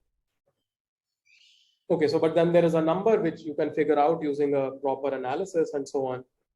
And then additionally, this is another one of Ashok's papers from a long time ago, and many other people have also explained this, that the tension of the D brane and the open string coupling have a universal relation like that. Let me see if I got the factors correct here. And this has to do with the physics of the tachyon condensation on the D brane. Let me not go into that because it's already like an hour and a half. So just take that this comes from insights from tachyon condensation. Or one could also do it in other ways. Like there are many ways to derive this.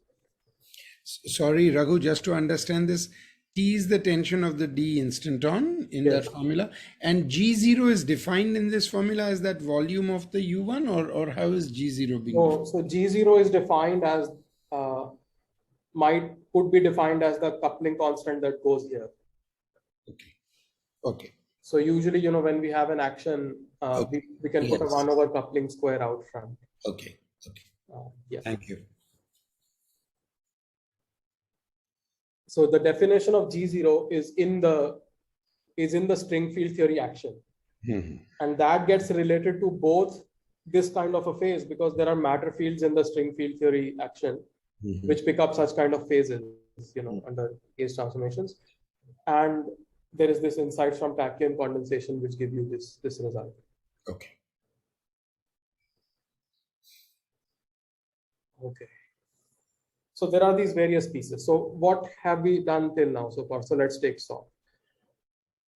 So we had this exponential of f of t minus the things, right? Which we just compute with a finite thing. And then we had some integrals, d phi 1, dp1, dq1, which we pulled out. dp1 and dq1 we have now replaced by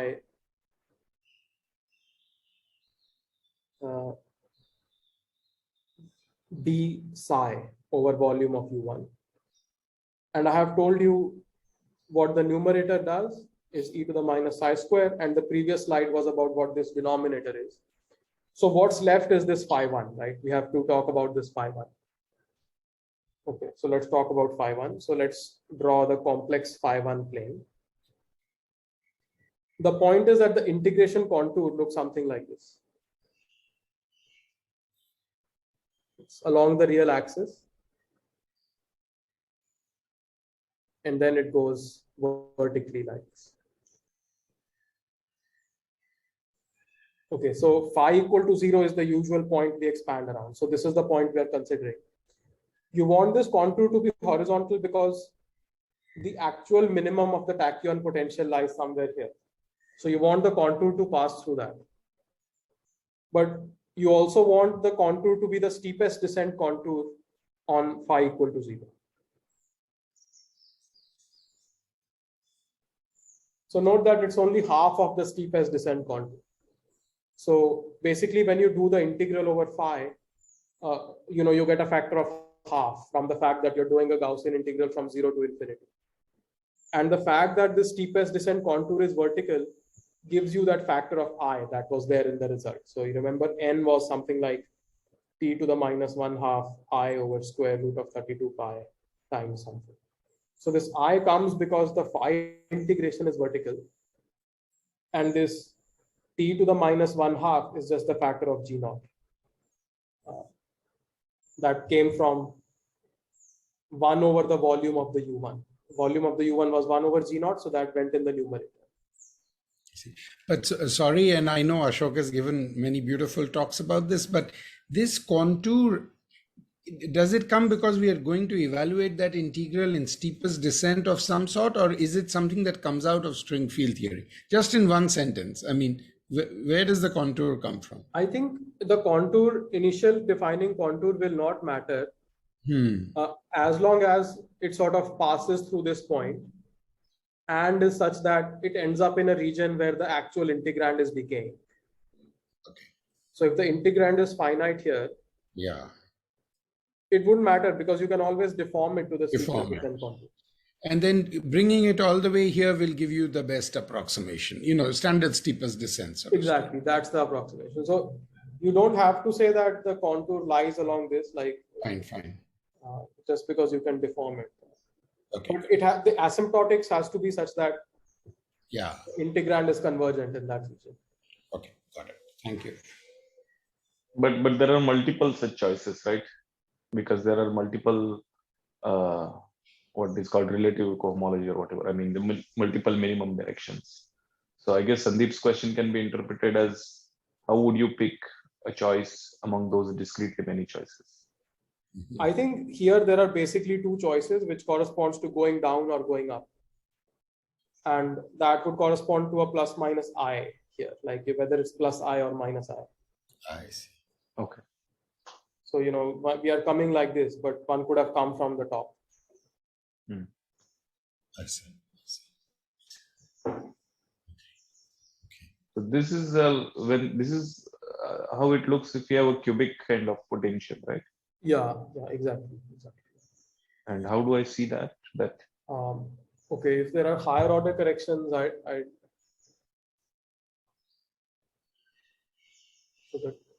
Is it that one is a d-instanton, the other is an anti-instanton, or no?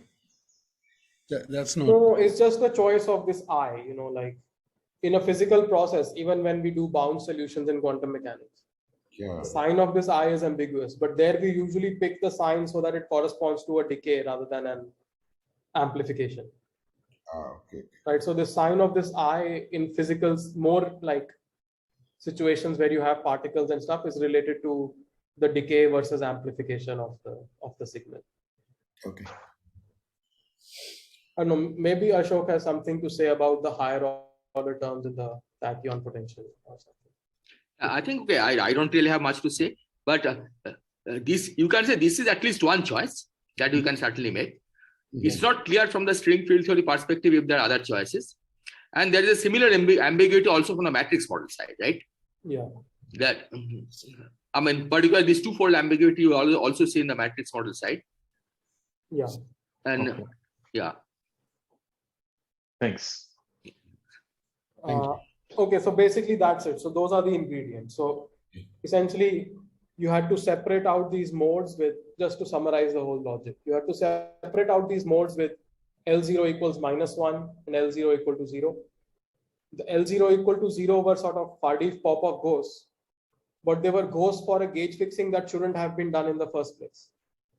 So you go back to the original version of the integral, which includes the psi field, and just do the integral there, while properly figuring out what the volume of this U1 gauge group is.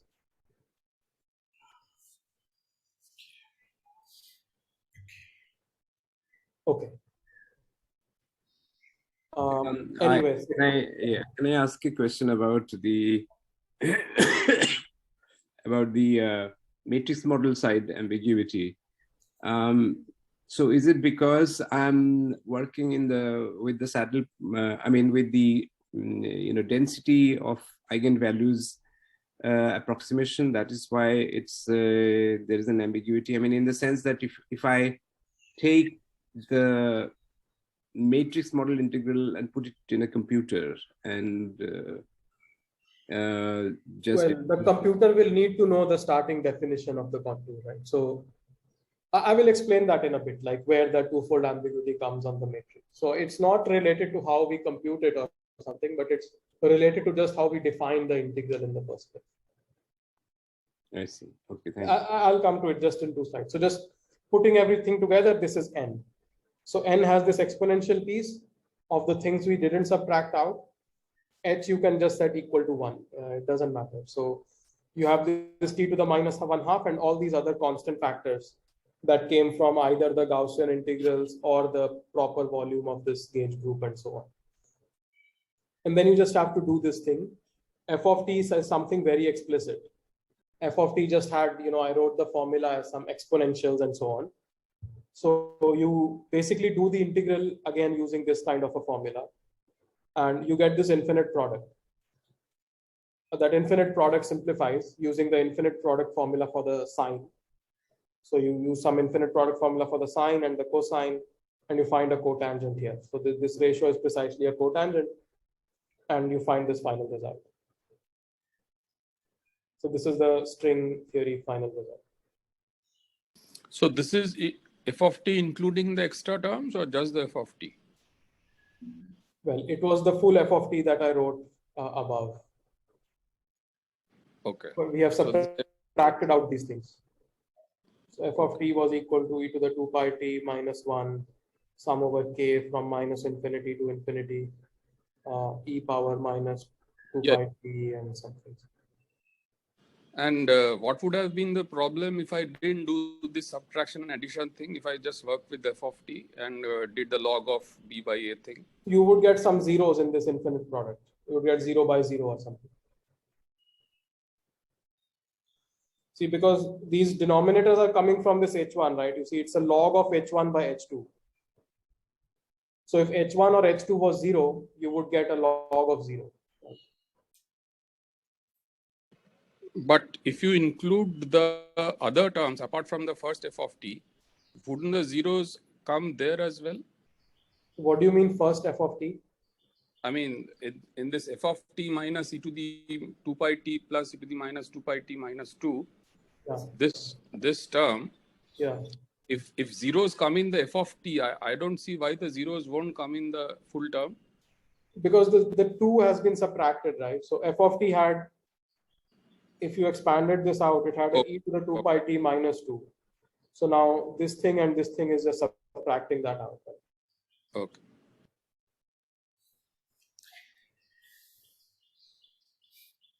Okay. So this is the answer from the string field theory side. And sorry, just to make sure once, this is then the normalization of the annulus amplitude, right? It is the exponential of the annulus. Oh yeah, sorry, exponential of the annulus. Yes, thank you. And this is the quantity that would appear in log z equals the closed string series plus n e to the minus t. Yeah. Okay. So this is called normalization because it multiplies this exponentially suppressed contribution to the free energy. Okay, thank you. Okay, so now just very quickly, matrix integral, this is my last slide. Basically, I just want to answer Gautam's question. So what happens in these matrix integrals is that there is an eigenvalue density and there is a leading saddle point where the eigenvalue density forms a droplet. Like there's some continuous support of the eigenvalue distribution. And usually we take that to be the positive real axis. In the double scaled matrix integrals, this is the support of rho naught of E, where rho naught is just the tree level density. So what happens is, because there is an external potential, this V of lambda, plus the Coulomb force, the collective Coulomb force from everything, all the other eigenvalues, you know, just like we do in 11th class sort of electrostatics problems, there are a bunch of charges. The other charges exert a force on this charge. So this combination is called the effective potential. So this effective potential is felt by one eigenvalue as a combination of the external potential and the Coulomb force from all the other eigenvalues. So let me tell you what this effective potential looks like in this over here. So what the effective potential looks like, lost my pencil. Let me try to draw with my finger. So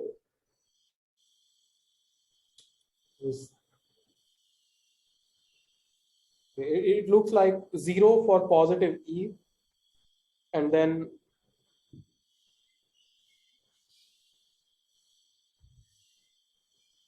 so now I'm plotting E and V effective of E. It's like 0 here because that is the allowed region, and then it has a maximum. It has a maximum, then it can have a minimum, then it can have a maximum like that. And the number of these guys is P minus 1 over 2. So depending on P, this function will oscillate more and more. And like Shiraz was asking, actually it happens that this last maxima is actually smaller than this one. So you actually have something like this. So this is not the point with the, you know, this smallest sort of function. But the point is, you want your contour to only run up to this point, okay, up to the first maximum. So that would extend the contour of integration here. And then it should take an excursion into the complex plane. So this is the contour of integration over the eigenvalues. Because see what will happen. If you try to go all the way along the real axis, the integral is just not well defined. If you try to go up to this maximum, you will include this valley, which will give contributions that are much larger than the perturbative series in the first place. And that is not the thing that matches with the string theory. So the perturbation expansion of string theory matches this black part of the contour. So if you want to just have an improvement of that and not just completely change your perturbation series itself, you're forced to sort of stop at the first maximum. And from there, you sort of take the excursion. So you see, it's very similar to the tachyon integration. And there's also a twofold ambiguity. I mean, the contour might have come in like this and then continued horizontally. So again, you see the real part of the contour needs to be included because that's where the perturbation series is. And then sort of the first kind of saddle point that you encounter, which is actually suppressed, that's good. So, that gives you the thing. So the physical interpretation is that this saddle point gives you the leading imaginary contribution to the free energy. The real part is modified because of this part of the contour. So we don't compute that. But the leading imaginary part to the free energy is honestly captured by just this part of the contour here. So that is why the N has an I in it also. Like that's another way to say it. It's sort of like saying in the usual bounce problems, we can compute the decay rate using instantons, but we cannot compute the real part of the energy shift because that has perturbative corrections as well. Okay, and basically, for a matrix integral, there are some explicit formulas for V effective, and this thing, you just do this Gaussian integral and you get the same answer. I would just like to point out one thing, how this factor of G appears. So you see, e to the minus V effective is basically has a 1 over G naught squared in it. So it's like, so once you do the Gaussian integral, because of the square root of pi over that thing, A, you get a G naught in the numerator. So it's just like when you do a Gaussian integral, this G naught will come like pi over 1 over G naught squared, right? So square root of pi times G naught outside.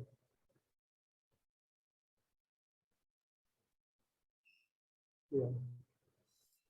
So this fact was actually first, like when we were exploring this, it was first noticed by Chitrang. And so it has a really nice explanation in terms of this volume of the U1 gauge group and so on.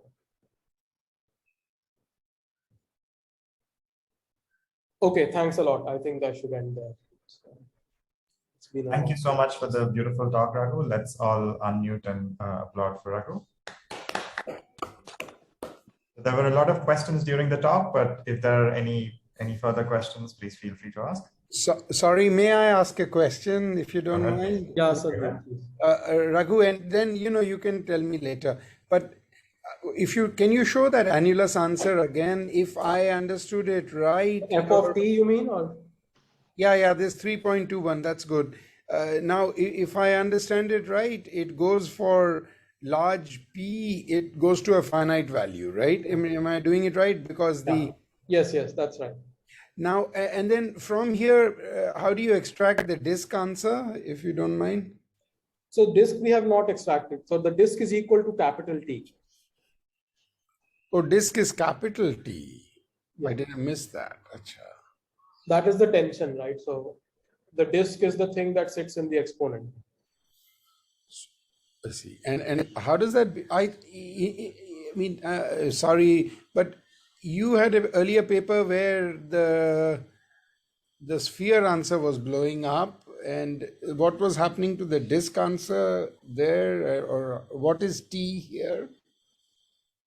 So there we were computing the FZZT disk, so which is different than this one. Oh, I see. Okay. And sorry. The thing that was blowing up there in the JT limit was the sphere over disk squared, the whole thing.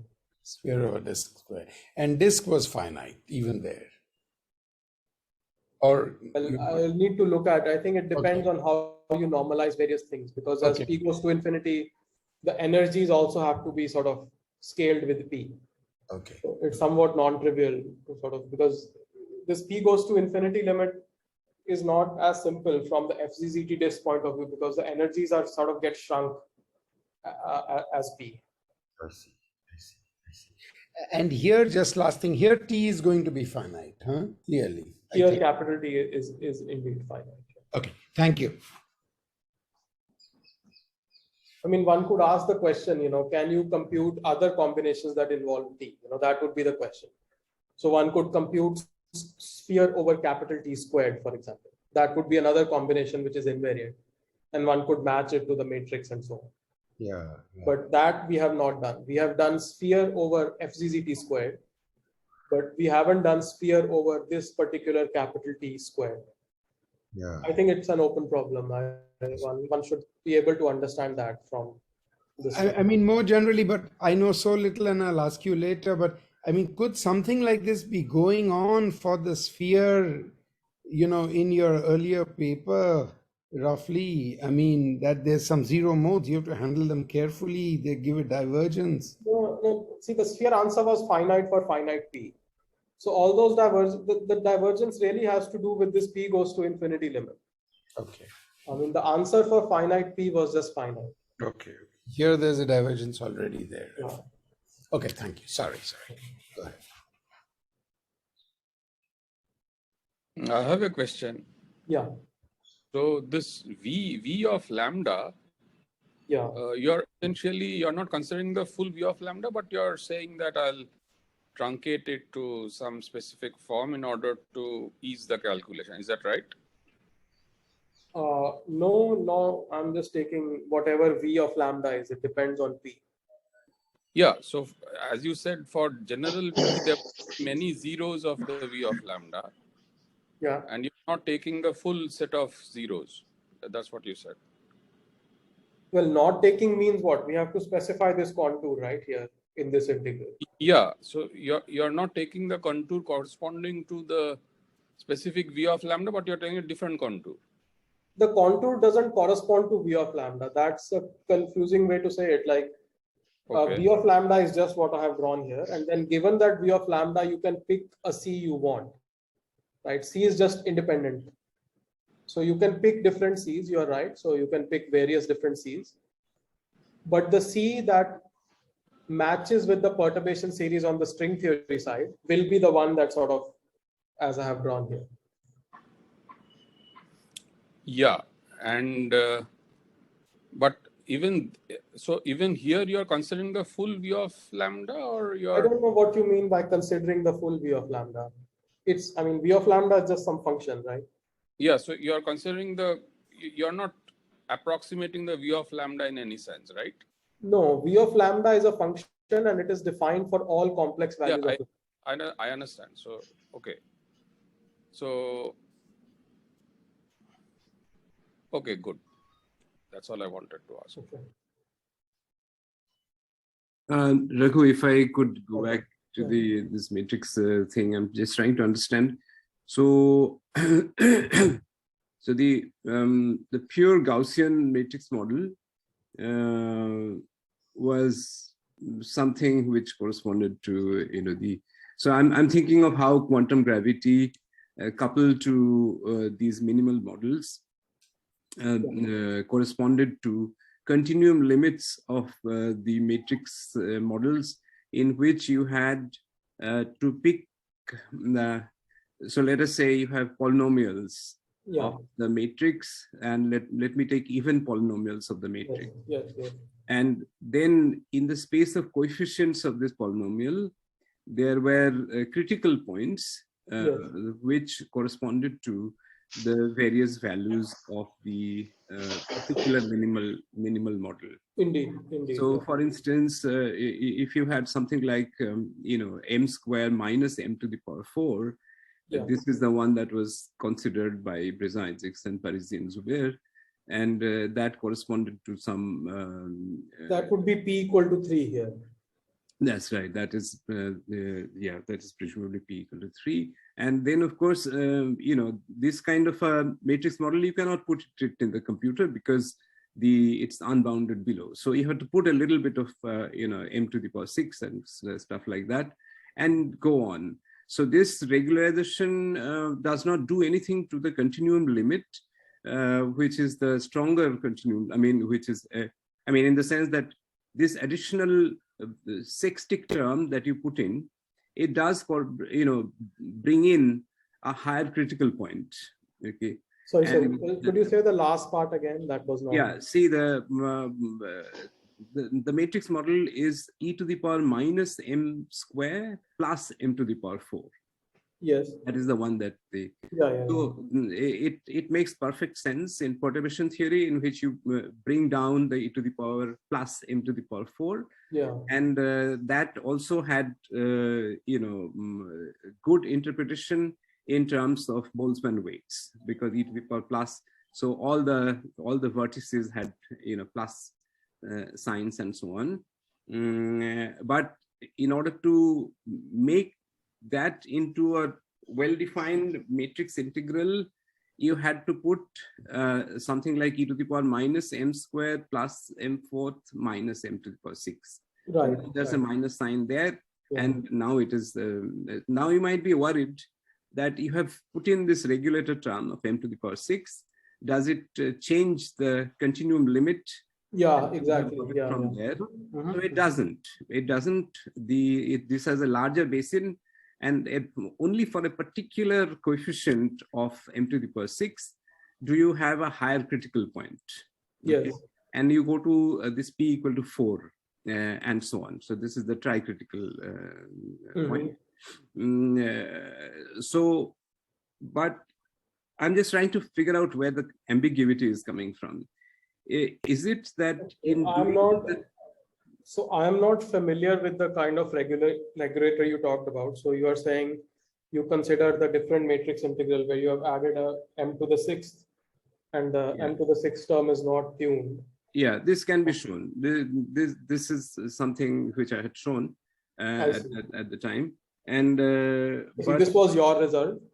That is right. Yes. Okay. But Gautam, I think that is probably you're talking about 2-3 matrix model, right? Is that right? I'm talking about 2-3, and then there was this series. Now I forget whether this series was this 2 comma p or the p comma p plus 1. So the p comma p plus 1 would be 2 matrix model, right? No. So then I am talking about the 2 comma p. Yeah. So this p equal to 3, I think, has no problem, right? Maybe Raghu can. P equal to 3, the matrix model for that. No, I think here also, I mean, what Raghu had told me, I mean, I think p equal to 3, there is no, it doesn't go below, right? No, p equals 5. It's the other ones. Yeah, so p equal to 5 onwards, the problem starts.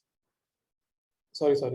Let me say. So there are two issues here. So this is the effective potential that I have drawn for the 2,3 model. And so clearly we cannot integrate the eigenvalue just along the real axis. But from p equal to 3, I think, p equal to 3 also you cannot. Yeah, right.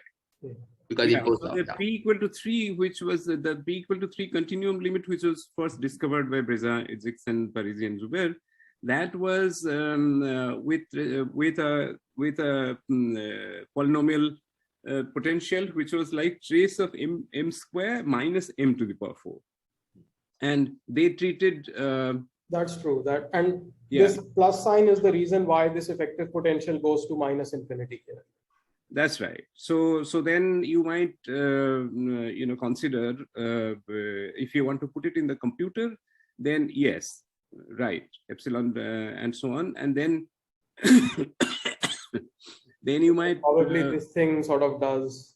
Yeah, whether this epsilon does something, it changes the continuum limit. So the answer was that it doesn't, unless epsilon is fine-tuned to a particular value, in which case it corresponds to the next higher minimal model. Yeah, okay, I would have to understand the result better, because naively it seems like it does change the continuum limit, right? Because let's say we put in this m to the 6th, and now the potential has this. Yeah. So so the thing is that so there is a it's like the following. It's multi-criticality.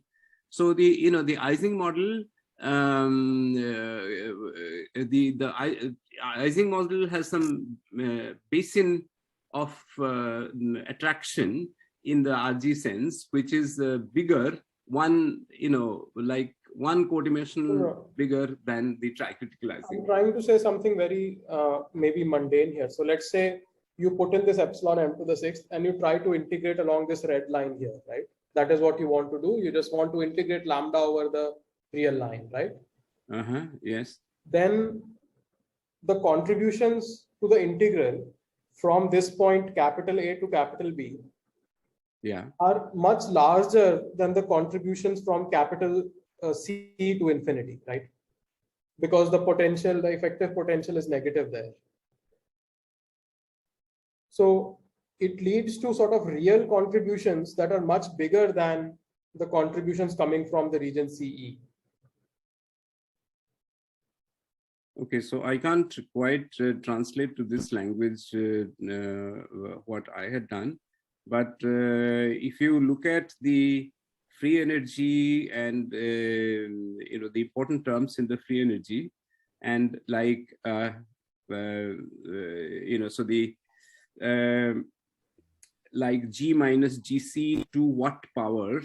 So the free energy is a function of the coupling.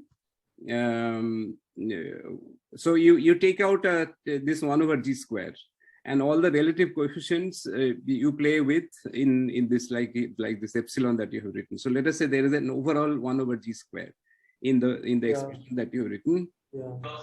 So then f of G comma n has a large n limit, which is like n square into something, and then there are these so I can't write. I understand what you're saying. So somehow that's so it's G minus, it remains G minus GC to the power minus 5 halves. But except when, so you can do this. You can see so the epsilon does not do any. The question is, the power might remain 5 halves, but do the details of the coefficients change?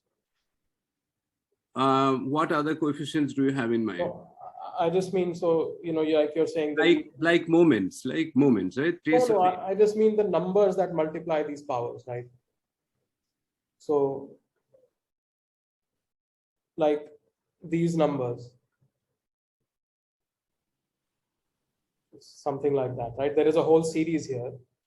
So the exponent might work like so, that I believe, but the matching to the string theory also happens in these coefficients, right? Order 1 numbers. Okay, this I don't remember now. Possibly. I believe that, yeah, the exponent, I believe, like what you're saying. Yeah, but, and then the exponent jumps when you fine tune. Yeah, that I can believe, but I think.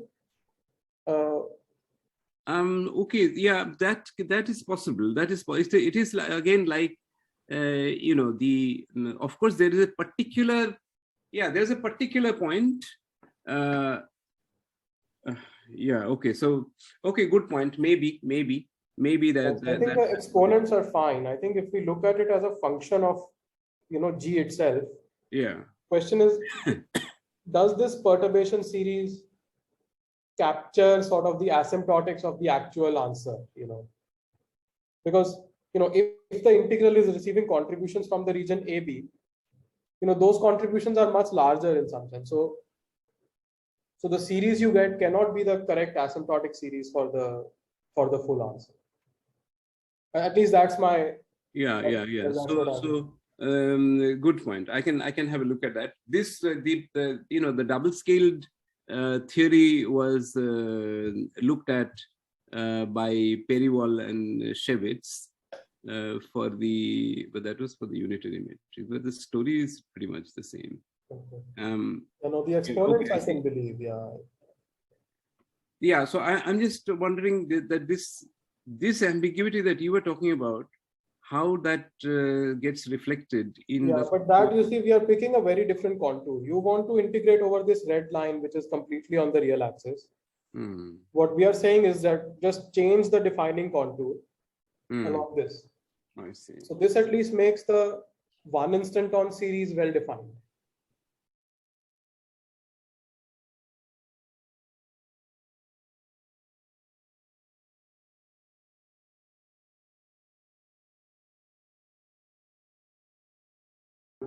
I think at least the level of my knowledge, I'm not sure. Yeah, but Raghu, there may be actually, if you think in terms of the matrix integral, if you just go down a bit again, I mean, you wrote down this integral, right? That imagine that you are thinking in terms of eigenvalues. Yeah. As integral for eigenvalue, and every eigenvalue you can turn towards the imaginary axis once it reaches the top of the potential, right? Right. And that presumably will be well defined because you just add some imaginary piece to the result. Yeah. But the real part is still the correct asymptotic answer, right? I see. You're saying you can just look at the original sort of action. Yeah, the matrix integral, for example. Okay. But see, the thing is that, I mean, there's also the unitary, right, that we have integrated over. So there are these logs in the Coulomb repulsion. So yeah, if we look at sort of the two eigenvalue effective action, there will be some contribution from the Coulomb forces, and that I'm not sure. So I agree that at the level of just the V of lambda, it looks fine. But whether from V effective of lambda, that is the thing I'm not sure, because there are all these logarithms. Yeah. I'm just wondering that, I mean, if you think in terms of just matrices, I mean, what matrices are you integrating over, right? Yeah. That you somehow integrate over those matrices whose eigenvalues lie either in the on the right of that green point. Yeah. Or it's imaginary. Right? It defines the space of matrices on which you integrate over, right? And then maybe we have to translate what this contour in terms of E effective into a contour in terms of the matrices. Yeah, that was exactly what I was trying to ask. Yeah, and that contour then can be turned either upwards or downwards, right? Yeah, That's this up or down is fine. I mean, yeah, this is the thing. So, because see, this V effective is just a one eigenvalue object. Yeah. Right? It doesn't include information about what the potential looks like V effective of lambda 1 comma lambda 2. So one would have to show that if lambda 1, lambda 2 sort of go to asymptotic along the green line together, then the two body sort of effective potential is still finite there, or is bounded, something like that. Yeah, I agree.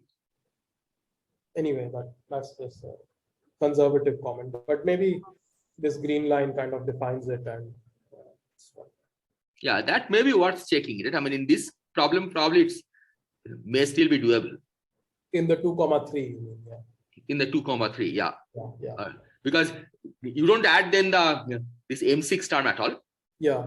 Right? You just want minus M square plus M to the 4, but you say that the contour integration contour of M you will choose in such a way that it just turns to make things convergent. Right. Yeah, that is the idea. Yeah. That is the idea, of course. Yeah. At least that is what I thought it means to specify the contour in the E plane like this. Yeah, that would be great to know. Thanks a lot.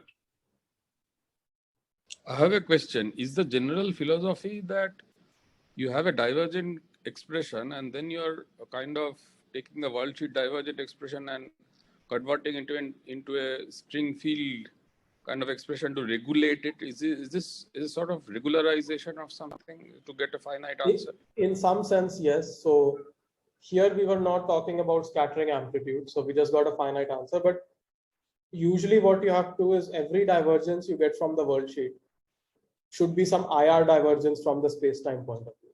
So because those are physical divergences.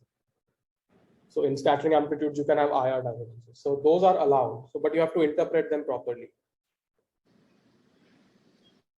Yeah. So that space, so just to give one example, maybe, so you can have a diagram like with a disk with two punctures and sort of an annulus with one puncture times a disk with one puncture. So these two are two different Riemann surfaces, so they have two different moduli spaces. This one gets a divergence that's like log of epsilon, where epsilon is some regulator. And this one gets a divergence log of minus log of epsilon prime. Okay, so you have to add them. So you know that the epsilon and epsilon prime is kind of cancelling, but there might be a constant factor that is left over.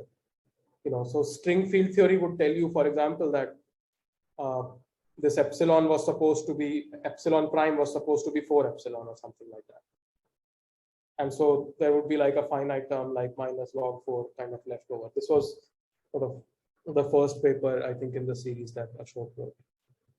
So you can get many, many kinds of worldsheet divergences. There's no sort of one kind of thing, but each divergence you get, you should be able to make sense out of it, either as an IR divergence in space-time, or just completely remove it and get a finite distance.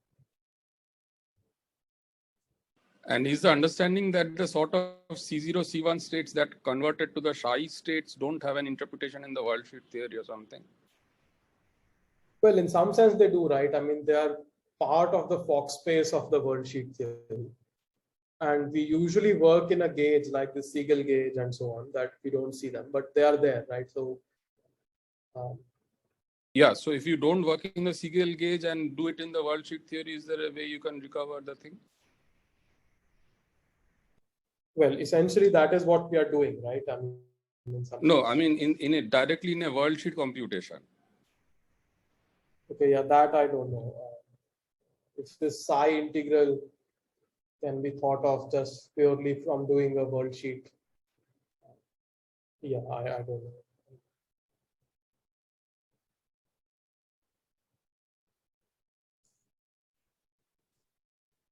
All right, so if there are no further questions, let's thank Raghu again. Okay, thanks guys. Thanks a lot for all the questions. Thank you, Raghu. Thanks for a very nice talk. Thanks for Thanks, all my collaborators for being here and answering so many questions. Okay, thanks. Thank you, everybody.